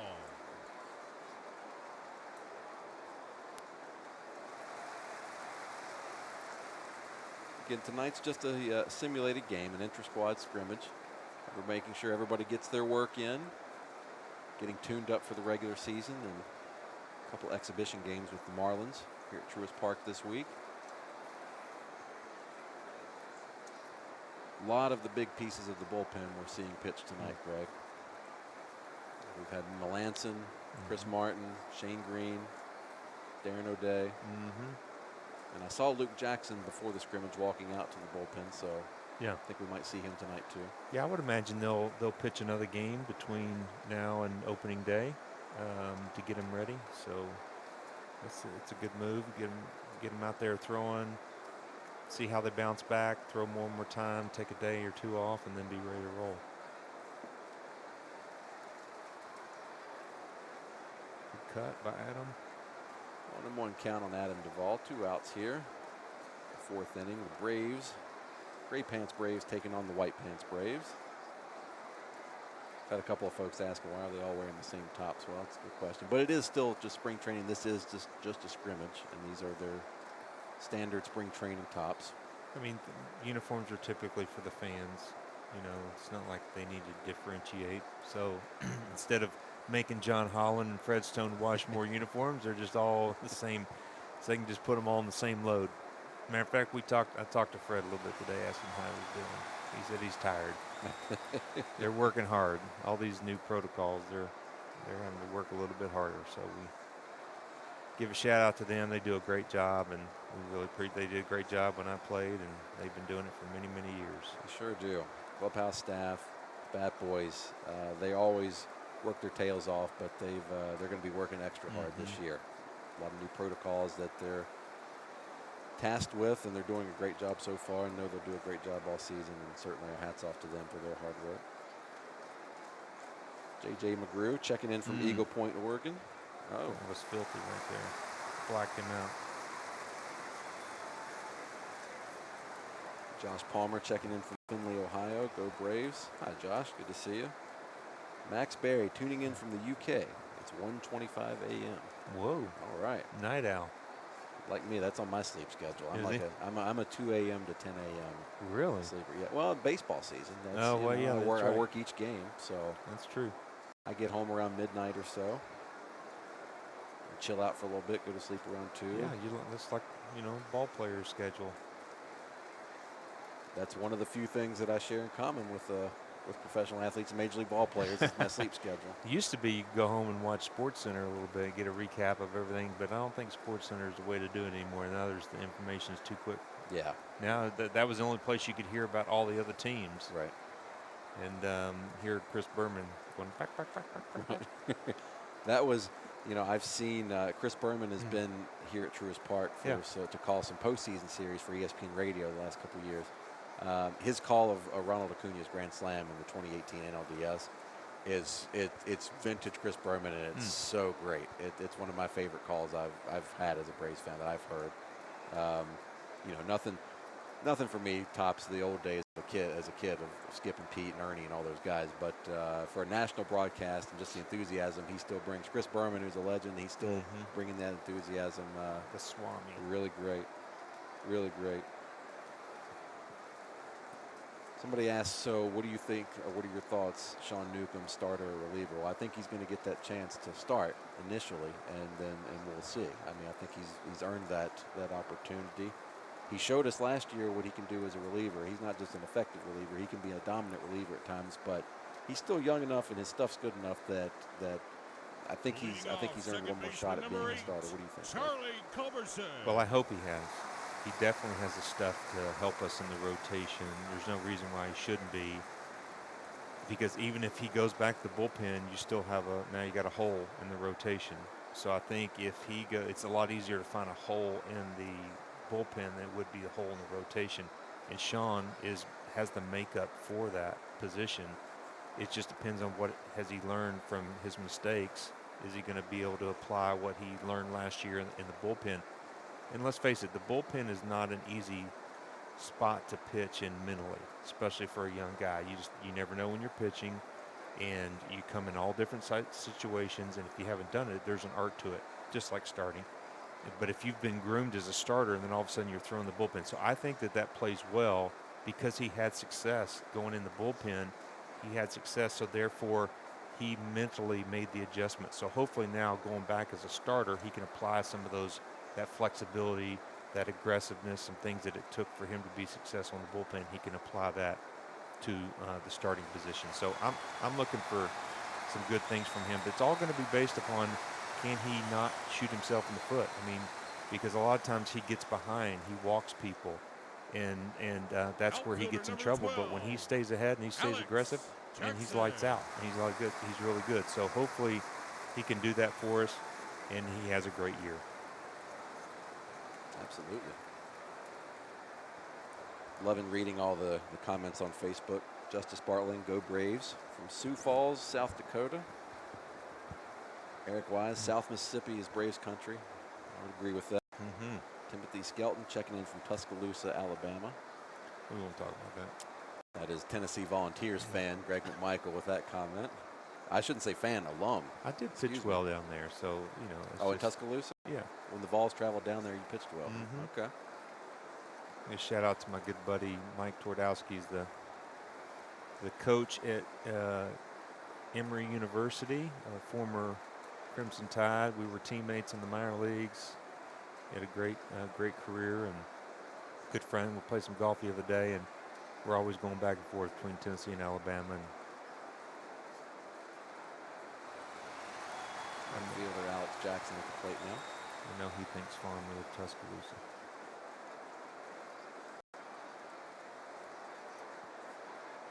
Ellen Mayfield, hey, from Daytona Beach, Florida. Hey, Ellen. Daytona Beach, one of my favorite towns. Bike week. I had some good memories down at Daytona. Never for Bike Week. I ended up there in Bike Week one time accidentally, but didn't they used to race on the beach? Did your dad ever do that back in the day when they used to race on the beaches? No, that was over by the big track opened in 1959, so that was over by the 50s. But so that was Richard Petty. I think in the beginning of his career. Yeah, and it might have even been. I'm not even sure if he ever raced on the beach. Oh, really? So he might have, but They did actually used to, in NASCAR's inception, they did race on the actual beach at Daytona Beach. Good to hear from you, Ellen. Hope things are well down there in Daytona Beach. Farron Rodriguez, go Braves from Honolulu. That's a place I haven't been, but I'd love to I've been visit there. Okay. It's a great town. Played some baseball there. Had a AAA team there for a while. No kidding. I think it was the Pirates. 67 pitches so far from Max. So, Greg, I'm going. And this is the fifth inning. I think depending on what happens here with facing Acuna, this might be it, or we're closing in on just about the end of his night. It's been a good night, hasn't it? It has. He's officially settled in, making his pitches. Let's put an exclamation point on it right here. What a way to finish it off, facing Ronald Acuna Jr. They have stayed in on him for many days. Let's see what happens. Ooh. Didn't go in on him there. No, that ball ran away.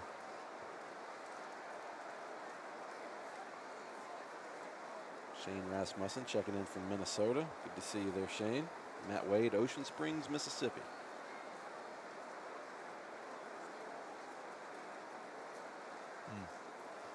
That would be the cambio.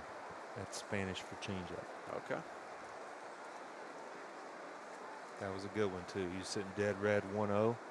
He was thinking about that, hitting that Kroger sign out there. There you go. If anybody can do it, he can. Ronnie can. That's a good time to throw the changeup.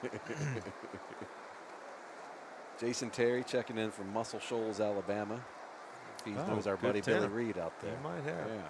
Good food and good music down there. We, Greg and I traveled to Muscle Shoals in that area of Alabama. Loved it there. We recorded an episode with our friend and sponsor Billy Reed, and I can't wait to get back to Muscle Shoals area. The Shindig. Yeah. Got to go to the Shindig. Shindig Festival. A lot of fun.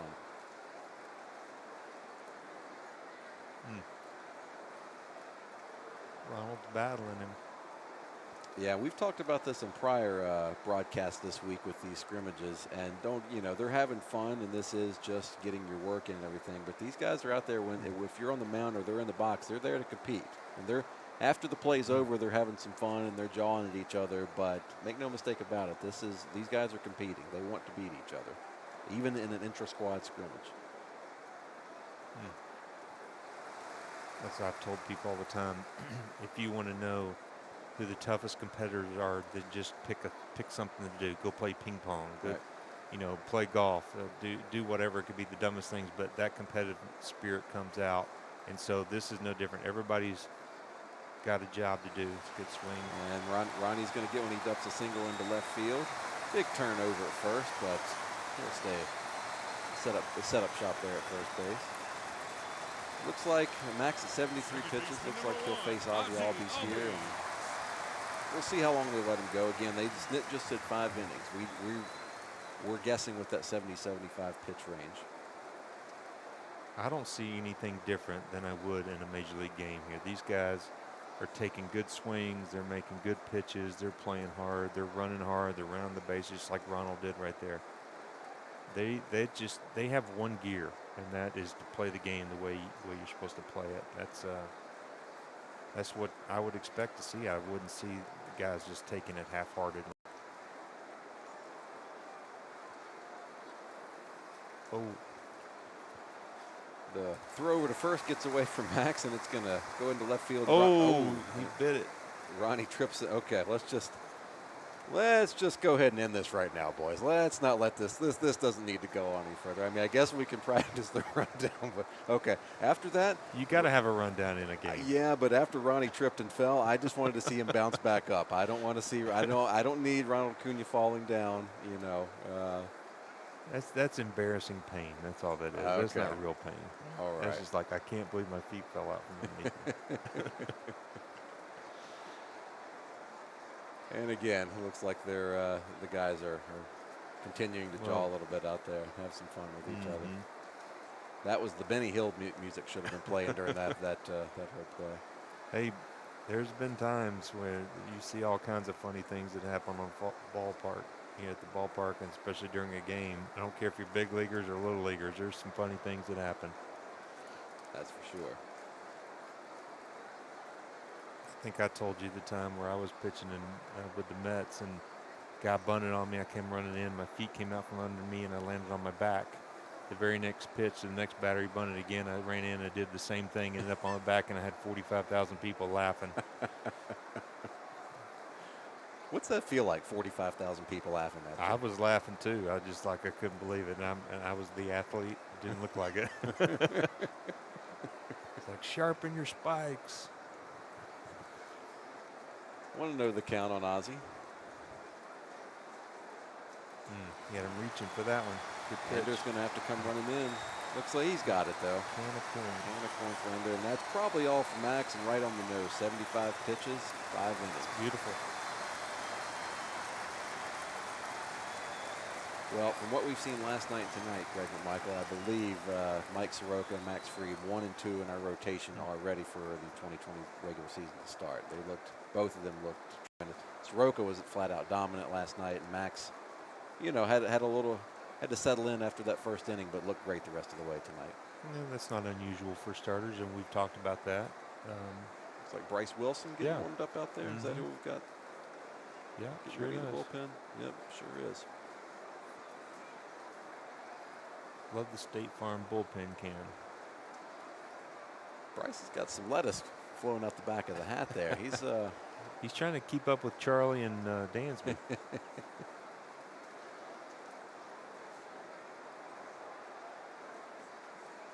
Yeah, it's always nice to see these guys come in, get their work in, and make their pitches, and give you a lot of confidence in knowing that they're ready to go. Because I mean, let's face it. I mean, this has only been 2 weeks, and they had to get themselves ready to play and start the season like every team. Sure.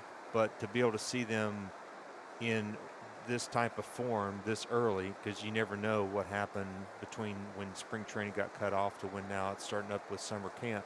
You just don't know what happens. I mean, it's like Cole Hamels. You know, he was hurt, but then he was doing so well. And then he comes back in, and he starts throwing. Then he has some tenderness, and next thing you know, he's not going to be on the opening day roster. You just don't know how people's bodies are going to respond to stopping and starting. And so it's good to see them get 5 innings, 75 pitches in. And then see the bullpen do what they need to do. It gives you a lot of confidence as a fan to think, all right, my guys are ready. They're ready to play. Right. Let's go to New York, kick some rear. That's right. Scrolling through the comments on the Braves Facebook page, Judy, Iowa City, Iowa, following the Braves since they were the Milwaukee Braves. Wow. Well, Judy has been with the Braves for a long time. The first year in Atlanta, 66. So she's a lifer. Love to see that, Judy. Glad to have you with us. William checking in from Gainesville, Georgia. Now Greg, Lynn Salter here on Facebook. She says, "Go Vols stinks. They can't even win a game. Go Dogs." Can't win a game where? I don't. Hey, I'm just the messenger. Don't shoot the messenger. That's harsh.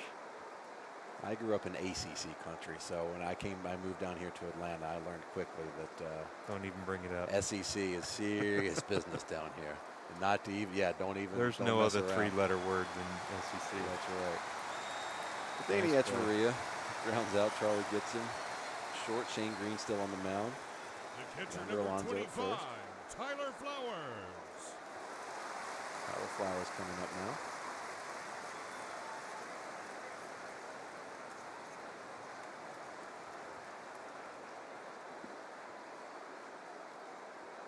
John K. Norris checking in from Wooddale, Illinois. Good to see you, John.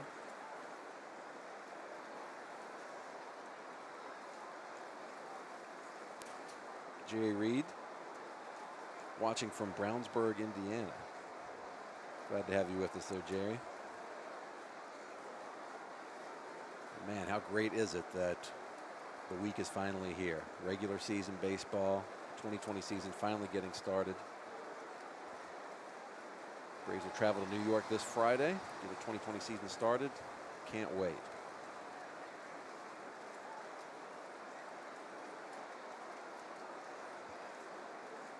Grady Roberts checking in from Sydney, Australia. Grady, great to have you with us.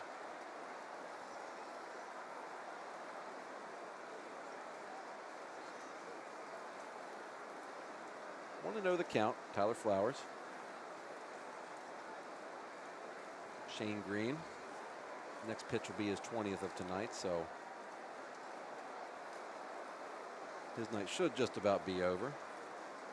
Although we've got every inning Freddie Freeman on deck, so might get to face him before he gets to take the rest of the night off.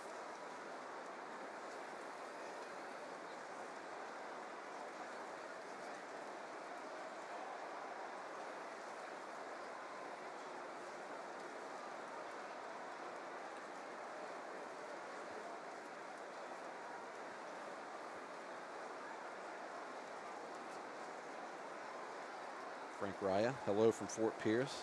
Hi, Frank. Glad to have you with us here for this Braves intra-squad scrimmage at Truist Park.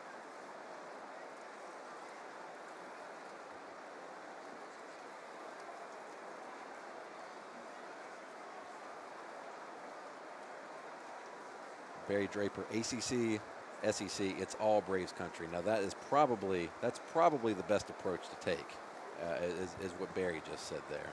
So. Well, if you want to be politically correct, I guess. Matt Claremont, Nova Scotia, Canada is Braves country. Amen to that. Tyler Flowers shoots one over into right field. Good piece of hitting right there with 2 strikes.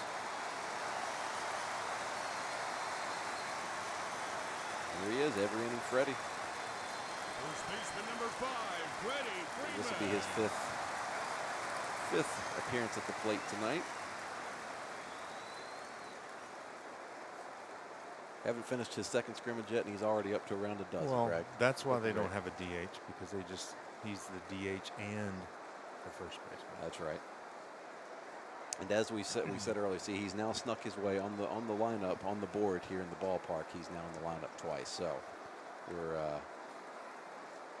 on our way. Ground out. Maybe they'll let us do that during the season. Maybe. And the crowd goes wild. You love to hear it, Greg. You really do. Love to hear it. Second baseman number 70, Yaniervis Solarte. Yaniervis Solarte.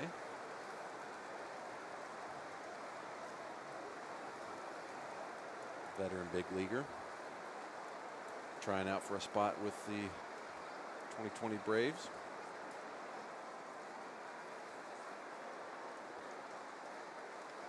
Yeah, you got to love some of these young guys that are getting a chance that they may not normally have, especially with this shortened season and not having a minor leagues. They've got the player pool over in Gwinnett, and then they've pulled a couple guys up that they need to have spots for because of the expanded roster. It's a great opportunity for them.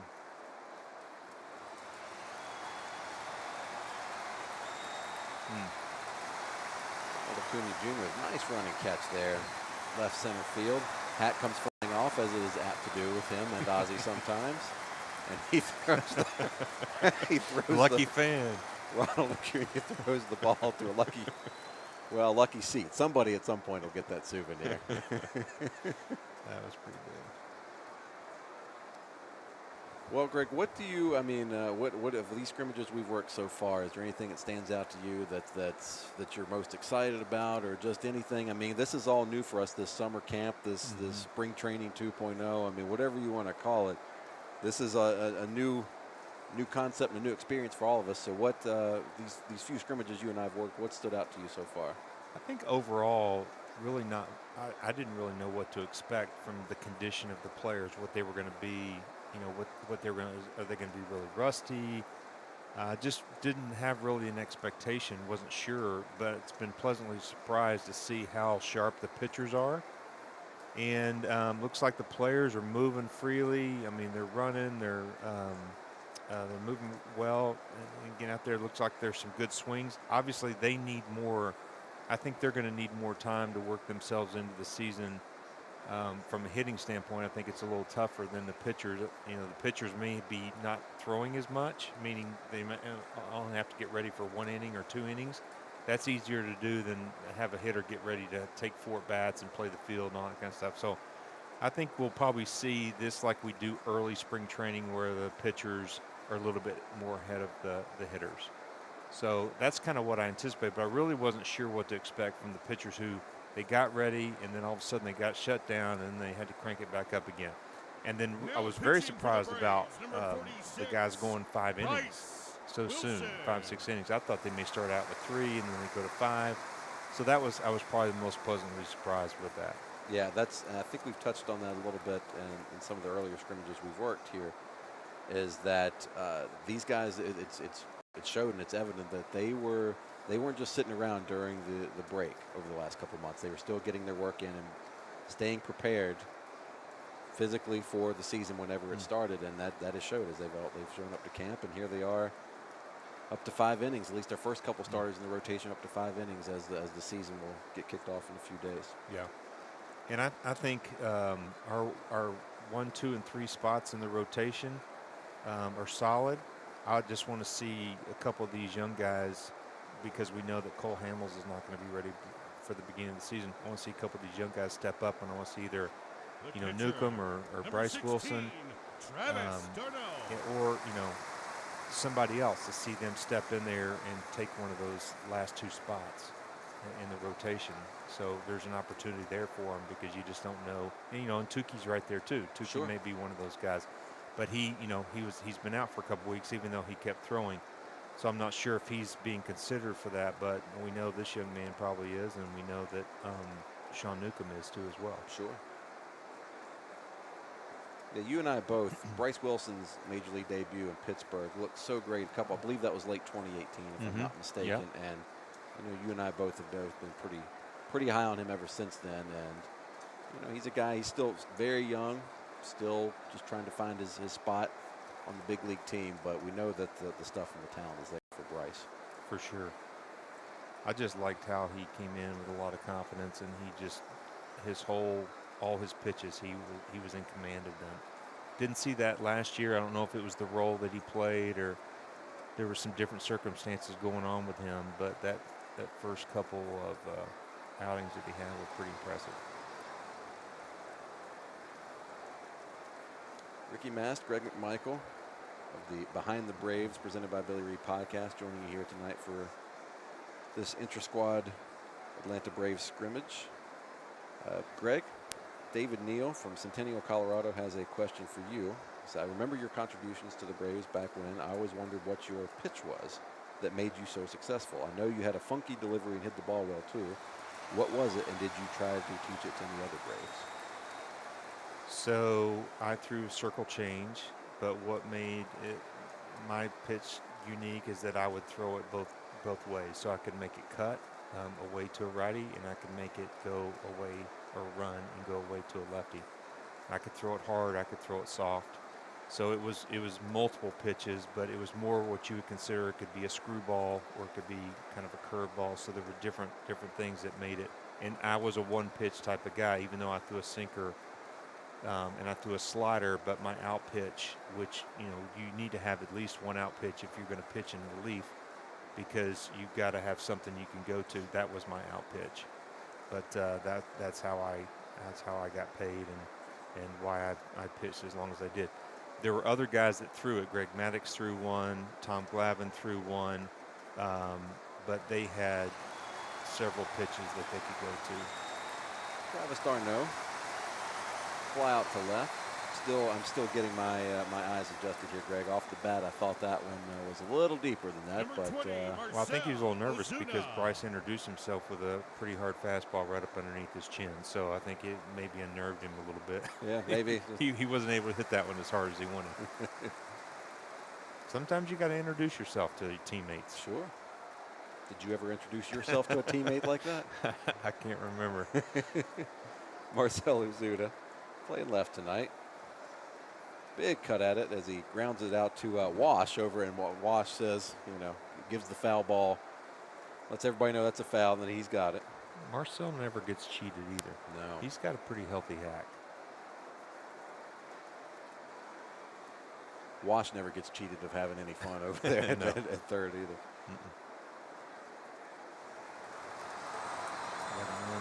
Yeah. Getting plenty of work out to left field tonight for Adam Duvall. Number 27. Getting his reps in out there, that's for sure. Adam's somebody who can play all over the outfield. And first base, as we saw the other night, he had a great pick. Great pick at first base, and it was so good it fooled me. I thought it was Freddie for a second. Wrong arm. Not quite the same body build, but the play was so good. I thought, well, gosh, that had to be Freddie. So good. Oh. Austin Riley playing third tonight, and you know, while we wait on to see if Johan Camargo will be ready for opening day, maybe Austin is playing at third base a little bit more. Again, we don't know. We hope Johan is just he's out for precautionary reasons for a couple days. But in the meantime, I think Austin's probably going to be getting a lot more of those reps at third base. Yeah, he's been a little quiet. We need to see him get back to swinging the bat like we know he can.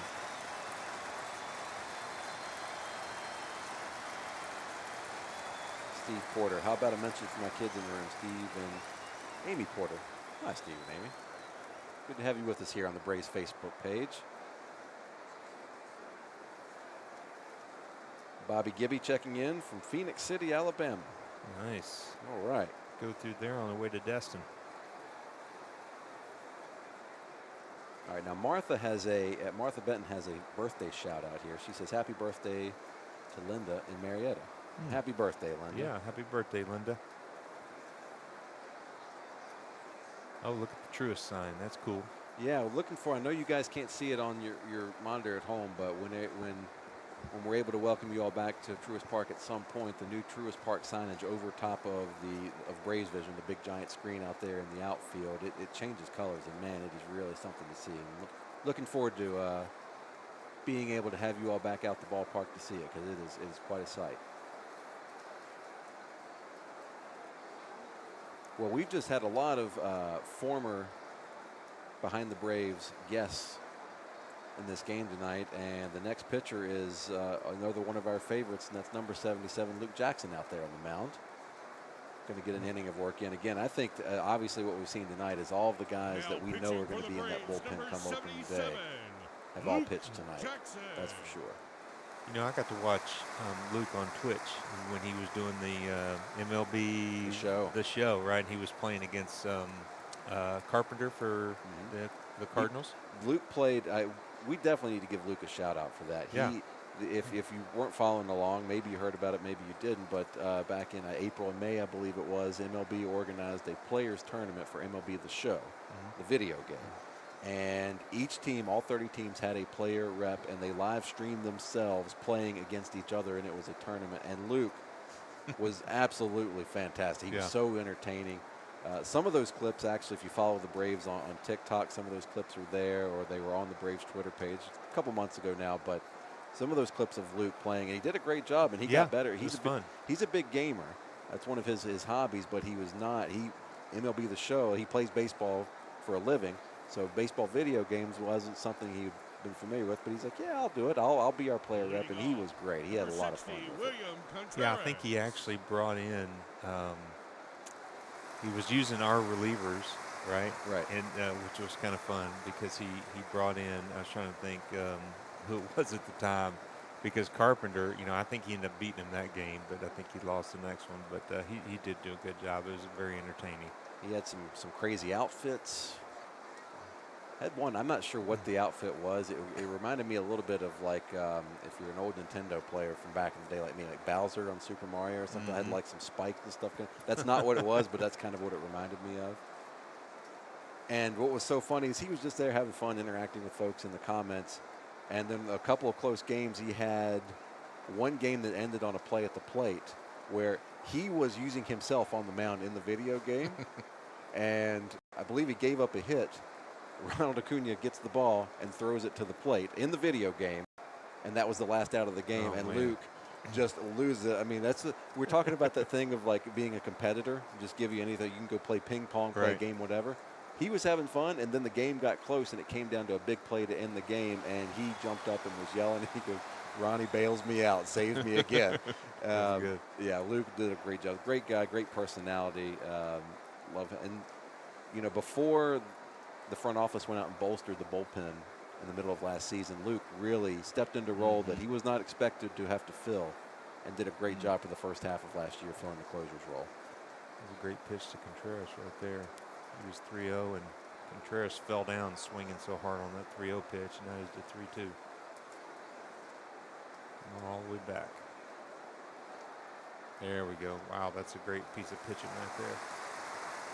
Yeah, talk about, I mean, we've talked about other pitchers and your thoughts on their repertoire. What do you think about what Luke does in his arsenal of pitches? Yeah, and I talked to him a little bit about, after we got done with the podcast, I was talking to him about just when he struggles, it's because everything's the same speed. He throws really hard.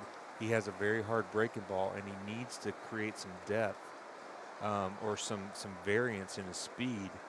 And that would help him, give him a little bit more margin than he has. I just thought when he struggled, it's because he tends to want to throw harder. The slider's harder, the fastball's harder. So for a hitter, there's nothing to think about. It's just really in or out. But when you change speeds and you can make the breaking ball a little slower, or maybe you add a changeup, then you can. We call rocking the hitter frontwards and backwards. That's the speed variance, but then in and out is where the location difference is. So I just talked to him, share, a little bit more that, hey, you need to. He was making some great pitches, but they were just getting hits, and they were squaring the ball up a little bit better than they should have been. And I just told him, I said, I really think it's because everything's the same speed. And so I was just encouraging him to either take a little bit off the breaking ball, do something to create more of a range of speeds, and I think that would help him out tremendously. So, other than that, you just have to make every pitch perfect. Like what I'm seeing, like tonight, that pitch, that was a breaking ball that was a little slower. It was 84, but he can throw a breaking ball that's almost 90 because he throws so hard. So that's great. That's a great sign right there for him. 2-2 the count. Intrasquad at the plate.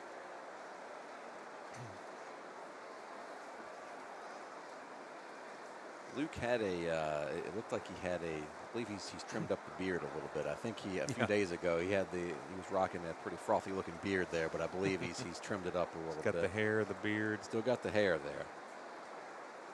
Another good pitch. Got him swinging. I am just, I mean, so amped up for the regular season to start, but I am so amped up over all of the pitching that we've seen tonight. Max looked great, ready to go, and all of these bullpen guys, and again, I think other than Bryce Wilson, we'll see where he starts the year, but the other 5, I think, are all pretty much locks for the bullpen. And listen, I'm not counting out Bryce out of that either. He could very well make the roster, but man, we've seen some great pitching from our relief corps tonight. Yeah. See, like Luke right there, he just took a little bit off through an 82-mile-an-hour breaking ball just to get it over for a first pitch strike. And, he didn't get it, but now his fastball's down 94. So now you got a variance of 12 miles an hour there. That's big. That's what pitchers have to do. And so then that sets you up where you have a whole range that the hitter has to think about. It messes up his timing. Then he comes back with a harder breaking ball, 86. So anytime you can change those speeds throughout that whole range, you want to have, your low end, you want to have 10 to 15 miles an hour difference. The problem is when it's only 8. Then hitters, they have less to worry about from a timing standpoint. You can keep your hands back. You don't have to keep them back as long. Because a hitter not going to be successful unless they can keep their hands back before they swing. You want them to bring them forward, and they can't do that if you've got 12 miles an hour speed variance. It's too hard to do. Sure. Freddie Freeman in his 47th plate appearance of the night, I believe. That's a walk. And I believe that's Freddie's 6th appearance tonight, and he's going to stay in there. Yeah, he should. Yeah. He's a swing. Yeah. No stinking walk. Kudos to him, man. He's a gamer. Yeah. Good pitch. Nice play, Charlie. And again, we keep harping on it, but all we care about with Freddie is he just needs to see live pitching and just get some swings in. The result doesn't. And get his body moving. Yeah. Just get regular. Moving left to right. Just getting used to being back out there.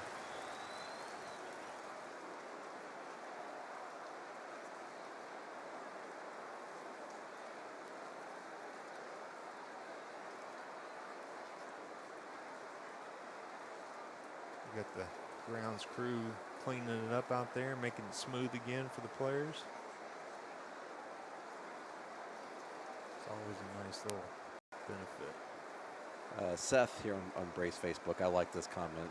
Greg McMichael, he says, Greg, thank you for throwing us a pack of gum from the bullpen in Los Angeles when I was 5 years old.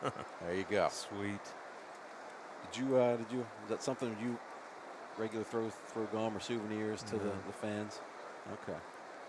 I mean, I'm sure I did, but I just don't, obviously I don't remember that. Okay. But I wasn't throwing them snuff or tobacco or anything. Well, I would certainly hope not. Yeah, chewing gum. You know, the bullpens, man, they loaded up with all kinds of stuff. You know, my job my first year was to make sure there were candy bars and Cokes. You were seeds and gum for the. I was the only rookie on the team. And 25-man roster, and you were the only rookie, right? In 1993. I had to do that, and I got hammered if they got down there and they didn't have their goodies. So that was my role, and I gained 25 pounds, I think, my first year.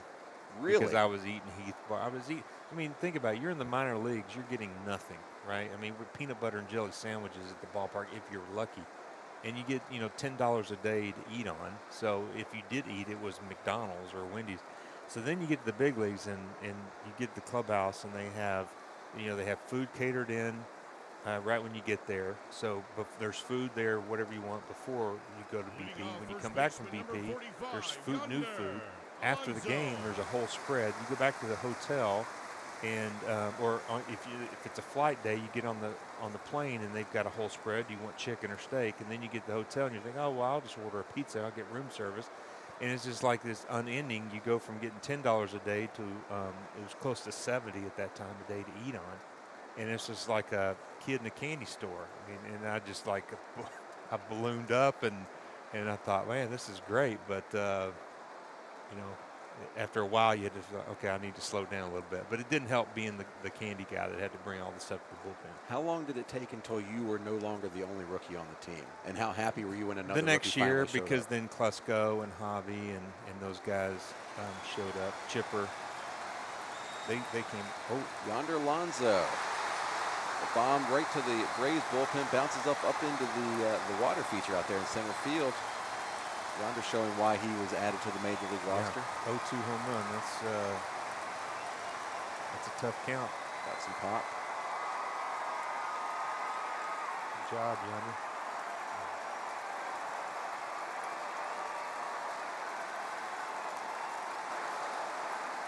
It shows you, though, 5 years old, you threw him a pack of gum, still remembers.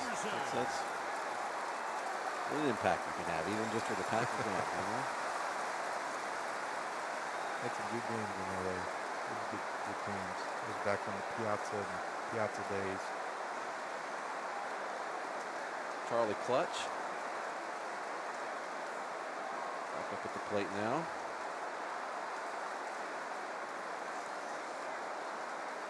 I think we might have seen some of Charlie's family checking in on the Facebook comments. Oh, actually. really? Yeah, I'm not sure. Might have been. There in Rome? Might have seen Charlie's mom check in, I believe. Yeah. Definitely saw the Culberson name coming through the comments. Love it. So love Charlie and love the Culbersons, that's for sure. And the Behind the Braves documentary series, not to be confused with our podcast series, but the extension of the Behind the Braves brand documentary series that came out during spring training. One of my favorite moments from that documentary series. If you haven't seen it, it's still right there on the Braves YouTube channel.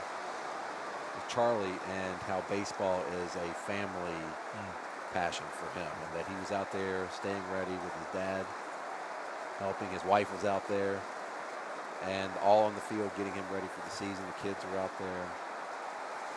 It's a baseball family, and that's just one of my favorite scenes in the whole series. A great episode. I love seeing it. Freddie Freeman. We've talked about it a number of times. Charlie's just good people, and love being around him. Gotten to be able to do some events with him. Greg, I'm getting to the point now, is Freddie batting every half inning now? You think he's just telling the rookies to have a seat? I think so. He's back up there again. He might have his 35 at bats before the Marlins get here on Tuesday.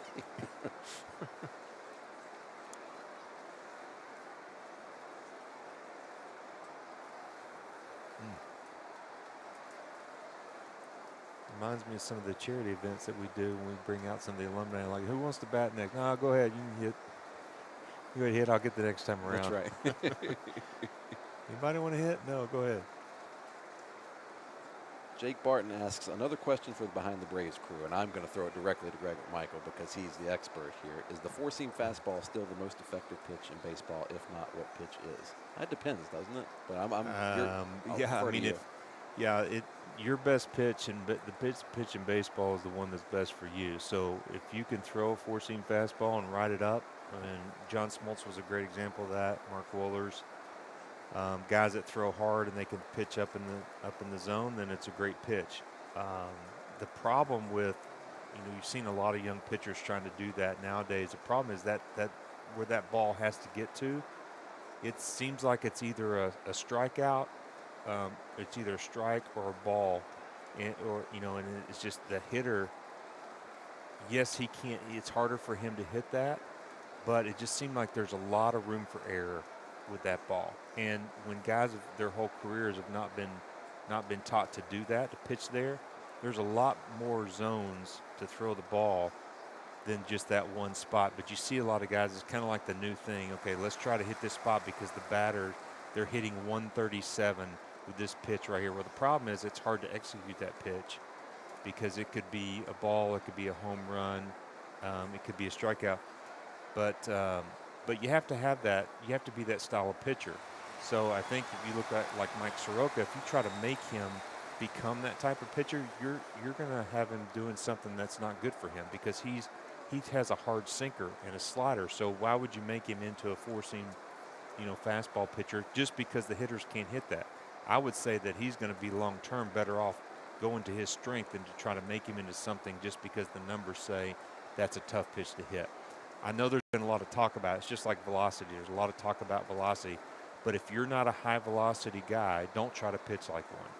You have to go with how God made you. And if you're a sinker baller, like for me, I was a changeup guy. If I tried to pitch like John Smoltz, I would have never made it to the big leagues. I would have never gotten drafted. So you have to be kind of how you're designed to be. But there's certainly, I understand there's a lot of talk about that, and that's kind of like the new toy. Everybody wants to see the ball hard and up in the zone, but you got to be able to do that. It's got to be in your wheelhouse.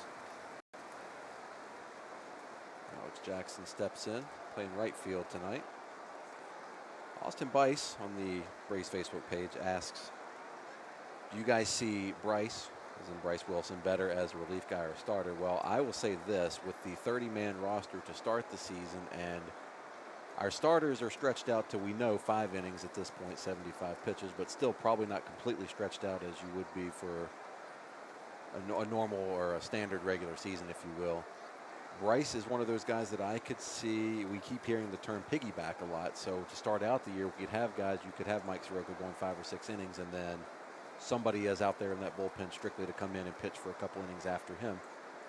Perhaps, and this is just speculation on my part, perhaps what we're seeing tonight is something that Snit is thinking about is Max Fried, maybe in Max Fried's first start, given how it goes. Maybe then Bryce Wilson is brought in to piggyback him and pitch an inning or two after him. Maybe Bryce makes the team that way. Long term, I think Bryce is a starter. But, I don't know. What are your thoughts on that? Bryce Wilson, starter, reliever, what do you think? It's hard to tell right now just because he needs to settle in and find out who he is. He needs to do something, really, really well. And I just haven't seen enough of him, maybe because he hasn't had enough opportunity. But that's tough when you have a good team like the Braves. Sometimes you're not going to get an extended opportunity to just go out there and say, I'm going to pitch no matter what. That was a bomb. Alex Jackson just left the building, folks. He didn't quite get to the Home Depot clubhouse, but it was dead aim for it. I'll tell you this, Ender just stood and turned around and watched that one fly out of the ballpark. He didn't even move. That one was way going. I even saw the fountains, the home run fountain started shooting up before the ball had even landed in the seats. So, yeah, that one was a no-doubter. Yeah, I think that's part of it when you see a young guy and he's trying to really find his niche. And he's done this, a little bit of this, he's done a little bit of that, but he's trying to make his spot. No matter what Bryce ends up doing, he's got to find that one thing he can go in there and be successful at. So right now it seems like he's trying to find it, and that's just a tough place to be when you're trying to make a team, because and one point I was trying to make is that the Braves team, we're not looking just to be a good team. Right. We're looking to not only win our division, we're looking to go past the National League Championship into the World Series and to win a World Series. So that means that, number one, there's limited spots available. So you're talking about, you look at those 5 studs that we have down there in the bullpen, that doesn't leave, you may, at least from the expanded roster standpoint, you have a few spots there, and then you've got a couple spots in the bullpen. I mean, a couple spots in the rotation, but you really got to know your game, and you've got to be sharp if you're going to take one of those spots, because this is a team that's loaded from the standpoint of position players and pitchers. So I think with Bryce, he's got to find a way to get sharper and to really know who he is as a pitcher, and I don't get that feeling right now from him. He seems like he's just making too many mistakes. And getting hurt by them. I mean, we saw Max make mistakes too, but Sure. he wasn't getting hurt, and some of that's because of stuff. Some of that's just because could be confidence. I mean, there's a number of factors. If you look at Luke has turned the corner in confidence, and therefore he's made adjustments, and he's gotten better and better and better. He was thrown into the fire, and then he came out, looking pretty good. But he made a lot of mistakes too. But he had the opportunity to work through those because we didn't have anybody else. Sure.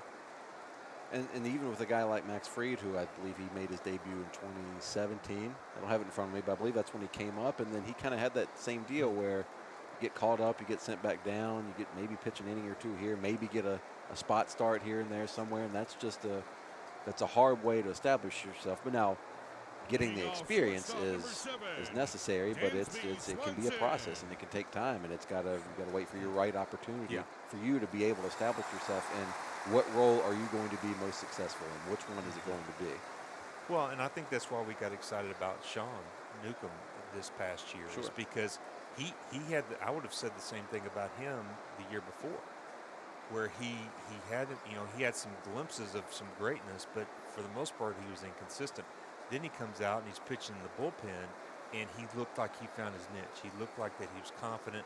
He looked like he knew what he needed to do to be successful. So now what we're hoping is that he takes that mentality and he takes it into the rotation this year, if that's what they're calling him to do. But so when I think about Sean, I see him, he's turned the corner, but it took some time too as well.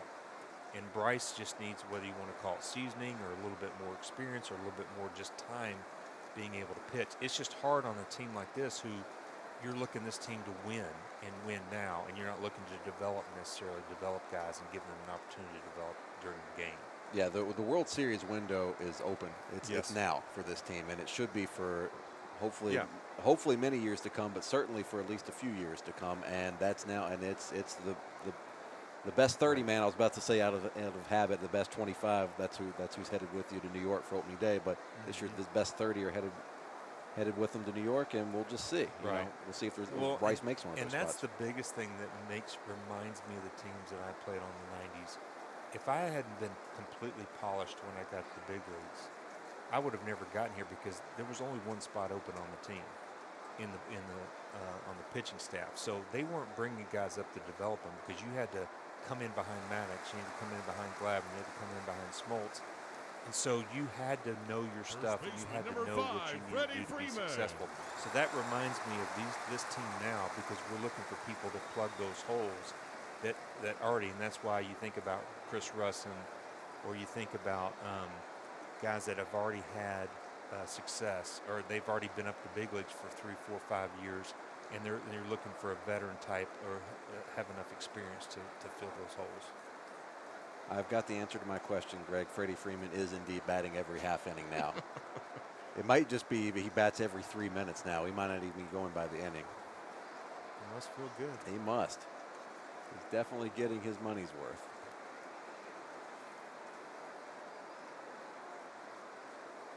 .24 pitches for Luke so far, so would expect his day will be over here. Looks good. Pretty soon. Sharp. Looks great. Looks really sharp. Yep. Maybe a little bit of a haircut. Sharpen him up a little bit more. No, let it go. That's his personality, right? Yeah, we love Luke. Love Luke's sense of humor, his self-deprecating sense of humor. He talked about when we had him on Behind the Braves, presented by Billy Reed last year. we were talking about, we didn't bring it up, he did, but we were talking about, you know, the rough start to the year and how he'd rebounded and become the closer. And he talked about that opening game, opening day in Philly. He goes, yeah, giving up a grand slam on opening day, that's what every kid dreams of, you know. So. Nowhere to go but up. That's right. Good pitch. Yeah, that was outstanding. Hey, if you don't have a sense of humor in this game, you're going to be pretty miserable. Probably not going to last very long either. Well, that's probably why he's bounced back. You know, he's a pretty humble guy and a competitor and learn from his mistakes. The same could be said of podcasters and rookie broadcasters. If you don't have a sense of humor, then you're probably not going to make it very long. That's right.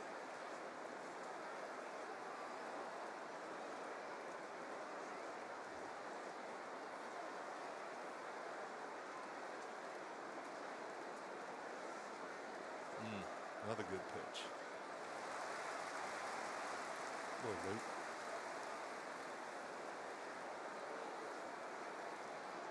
Adam Duvall coming up there. And I hear the, I don't know if you folks at home can't hear, but I hear Brooks and Dunn crank up over the PA out there. So that's when I know Duvall's coming up there. Certain guys, as soon as I hear that walk-up music, okay, that's who's coming up.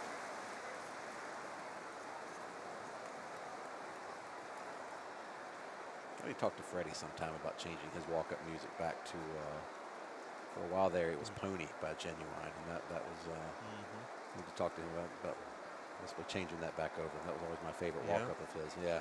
What's it now? Let's see, I believe, is it Citizen Cope? I'm not sure. I forget off the top of my head, but in my mind, it's always going to be Pony.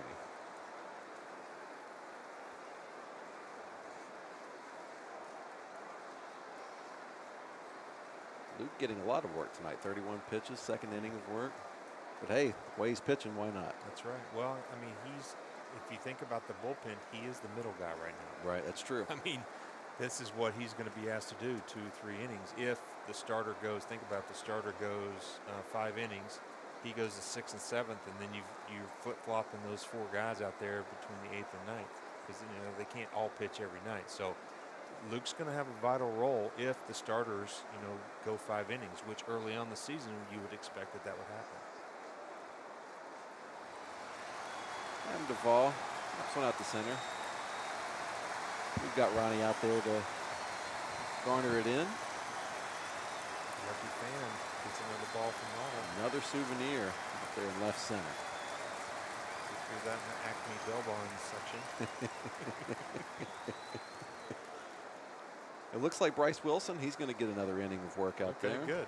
Coming back out. See some adjustments right here. I believe this is our first scrimmage that, at least that you and I have worked, that's made it to the 8th inning. So that's another sign that we're getting closer to the regular season as we're getting close to playing a full 9 here, Greg. Yeah, I would imagine tomorrow night would be 9-2 as well.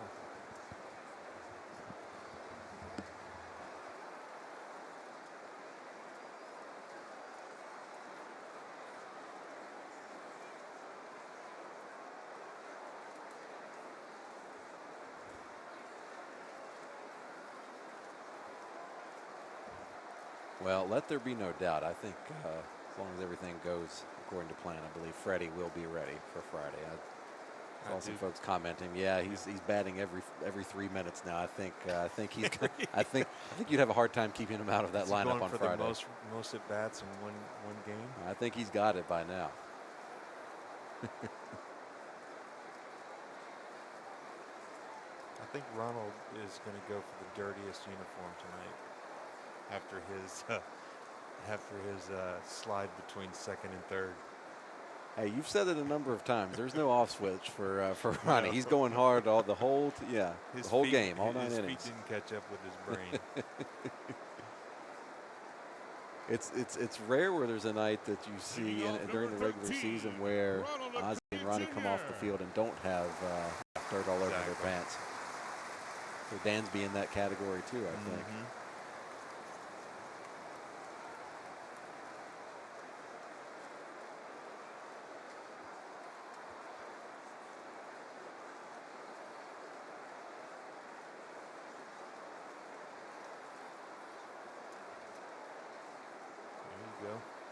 Good pitch.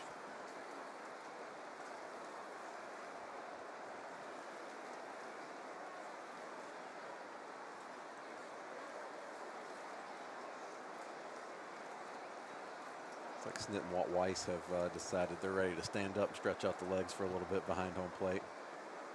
Rick Cranitz still looks mighty comfortable back there, though.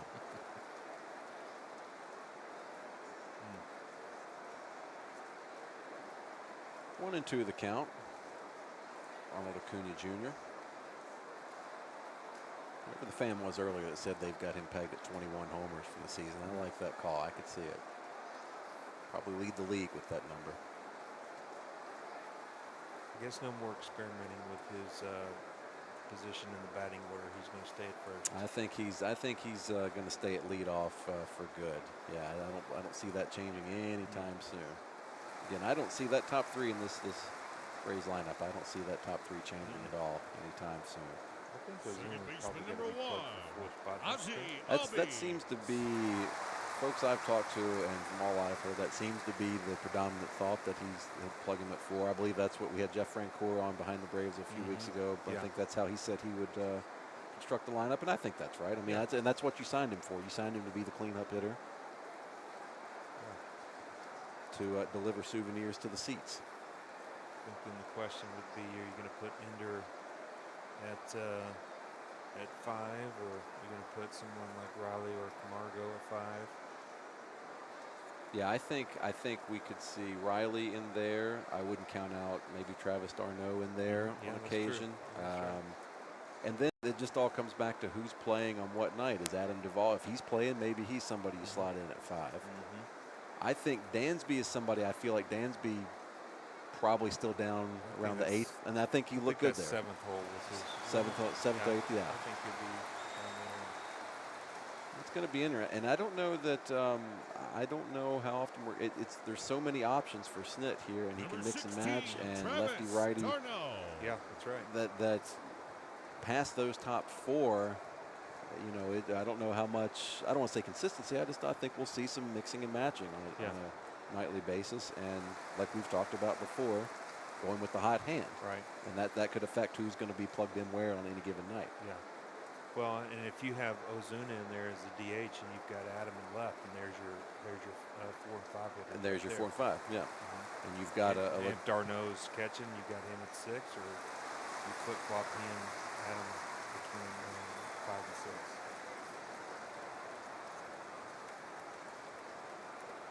Plenty of options for Brian Snitker and his staff. Plenty of options. Again, hopefully we're wishing Johan a speedy recovery. Hopefully he'll be back with us soon. And Snit didn't seem, at least in his pregame press conference, didn't seem overly concerned. It's just a matter of how Johan responds to treatment over the next couple of days. Well, it could have just been cramping. We don't know. And in Pache, he didn't seem to be severe, but I think they're being conservative with him and being a young player, and they should be. Yeah, one of the top prospects in the game. There's no reason to rush him back at this point.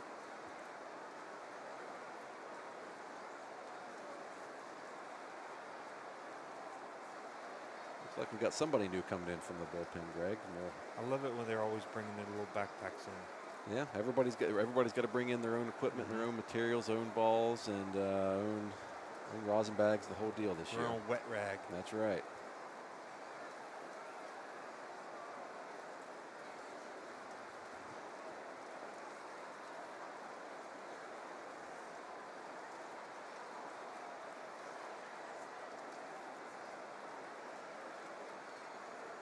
James asks, who will be your biggest surprise or player that busts out this year for us? I'm not sure if there's any real surprises. I think I'm just looking more for Austin Riley to kind of take that next step of establishing himself as a consistent slugger.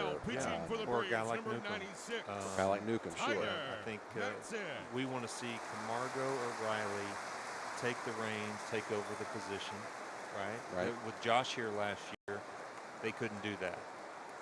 Camargo had a good year the year before, and then they brought Josh in, so then that kind of delayed his development a little bit. Not that that wasn't a good move, because it was, but I'd like to see one of those two guys take the reins and claim that third base job. So that would, to me, I'm anxious to see who's going to do that, and then I want to see Newcomb claim that 4th spot. in the rotation. Leading off, number Because 24. those to me would be are going to be key factors in our success. Yeah, I think that's, and maybe part of it is now, especially whether it's a prospect or anybody, we know so much about all of the guys on the 40-man, or in this case, the 60-man roster, that it's, I don't know if I'm looking for anybody to be surprised. Looks like we've got Tyler Matzik out there on the mound, Greg. We saw him in a scrimmage a couple days ago. One pitch, one out to Adani Echeverria. Another lefty tryout. I mean, we got these lefties that are trying to claim that spot right now. And Matzik drafted by the Rockies in 2009. Spent some time in Colorado and bounced around a little bit since then. Some minor league deals with White Sox, Mariners, Diamondbacks. Number 70, not knowing what's going to happen with Will Smith. Right. And just having these Chris Russin, Matzik, there's several other guys that they've got going out there just to see what they can do, and they're going to have an opportunity because he may not be ready for opening day. Yeah, I know we've had a lot of questions about Will Smith, and we haven't heard a whole lot other than the initial reports that they're still waiting to test negative. Sounded like he was asymptomatic and presumably staying ready. And the good thing is with him, we saw how quickly Freddie was cleared to play and how quickly Tukey was cleared to play. And the great thing with a guy like Will Smith is he's just got to get ramped up and built up enough for his one inning of work. And I'm not, of course, I'm not in any way saying that, well, that's just, easy. Like it's nothing. But at the very least, he is a one inning guy. He's a closer. So hopefully the time he needs to get ready and see some live action would be minimal. Well, it's easier when you don't get knocked down because you have a high fever or something like that. So he's been able to maintain a throwing regimen. Now it's just a matter of being cleared. So, but we had Tucker Davidson on. Right. He threw the first Number scrimmage 60, that we saw. But Matzik looks good.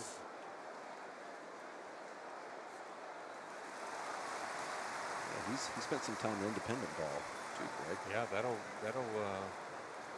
teach you some things. Texas Air Hogs. Wow. 88 and 2/3 innings. Struck out 93. You spend time in independent ball. You're It's a gut check. It's a gut check for sure. I used to, when I was teaching, I'd tell parents all the time, I said, at some point, your son is going to have a gut check, whether it's the freshman coach doesn't let him play, or the high school coach says he's not good enough, or in college he doesn't get a chance to play, or he doesn't get drafted. There'll be something that'll test whether, test how bad you want it. And going to independent ball will test how bad you want it. That's because there's nowhere else to go besides that, except go home.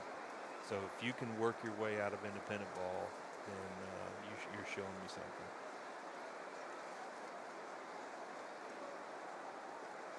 He worked his way back to the Braves organization. He made some appearances last year with Mississippi and Gwinnett. Now here he is pitching in this intra-squad scrimmage at Truist Park.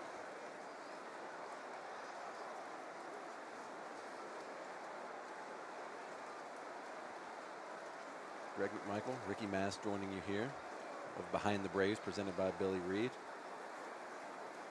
Thrilled that you've all joined us tonight and for the past few nights, and hopefully you'll join us again tomorrow night. Been great to see everybody checking in from all over the country, all over the world. Number 11, Inciarte. Inciarte. Another guy, where does he fit in all this mix? Where's he going to end up? And he's another piece of the puzzle that it'll be interesting to see where Snit slots him in. Lineup, when will he play? How often will he play? Will he be every day? Will he be only against righties? That's another question that remains to be answered. Yeah, and basically he was MIA last year because of injuries. Right. And then he came back and was on fire, and then he pulled a hamstring. So I think that's a huge question mark because we know Ender, when he's going, he's a great center fielder. He's a great leadoff guy. I don't know if he's not going to be a leadoff player anymore or leadoff hitter anymore, but he certainly can contribute to this team, and he can play the game of baseball and really help this team. But there again, we don't know. Right. Is he going to bounce back? One thing I was going to say about Matzik, he reminds me of Kerry Ligtenberg, who closer for the Braves back in the day, and who came out of independent ball and had a phenomenal career and saved a lot of ball games for 2 or 3 years for the Braves. One of the great baseball names, Kerry Ligtenberg. Yeah, came out of the St. Paul Saints. St. Paul Saints. Up there with Greg Olson was his coach, and traded him for a bag of balls, I think, or a case of baseballs. It was one of the great stories. You love seeing those stories too, guys that get knocked down, go all the way back down to independent ball. I mean, it was, for us, it was great just to see Adam Duvall bounce back the way he did, just from spending the majority of a season down at AAA. You got a guy that goes all the way back down to independent ball, manages to work their way back. That's a pretty special thing. Rich Hill comes to mind for the Dodgers, and it's a great story. Yeah, I mean, not only worked his way back, but established himself as a big league starter again. Signed a nice, healthy contract with the Los Angeles Dodgers in his comeback. I'm trying to remember, Greg, if Rich Hill was a Long Island Duck. I believe he was. Yes, he was a Long Island Duck. Nice. In the Shortstop Atlantic number League. 7, Dansby Swanson.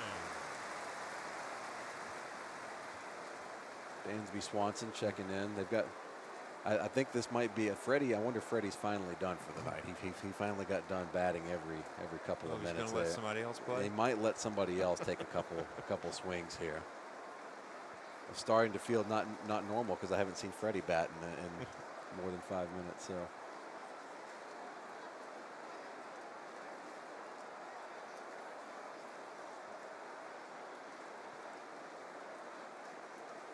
It's going to be interesting to see the DH in the National League full time for the first time. I think for our roster, we couldn't have picked a better time to switch over to it, at least for this season. Right.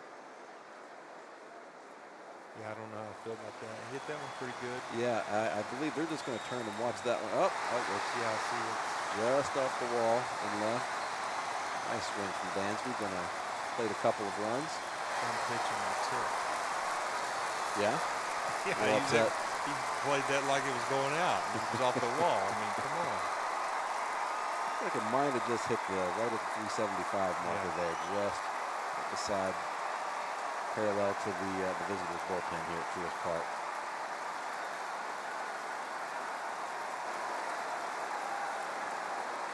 Number 23, See Dansby Adam put Duvall. some good swings on the ball.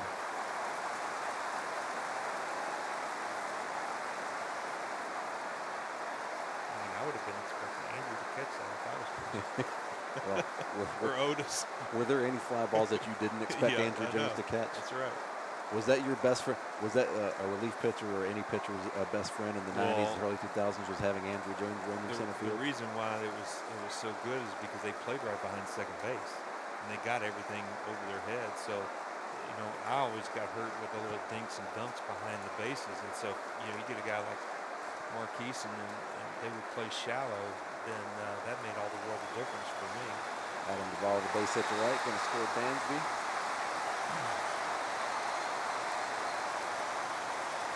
The White Pants Braves have a rally going here in the bottom of the 8th, Greg. Put three on the board.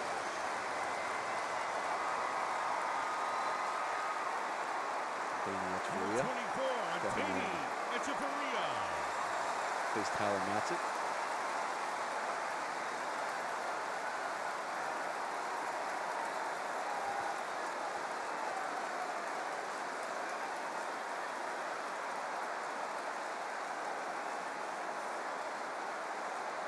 Good to see Eddie Perez at the ballpark. Your old teammate. Number 12. He was a great catcher. Boy, he was fun to throw to. Caught me an A-ball, double.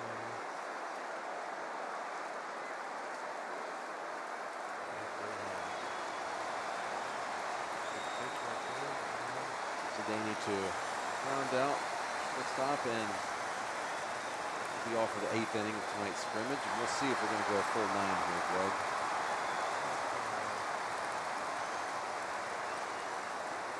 sure. That might be all she wrote for tonight, Greg.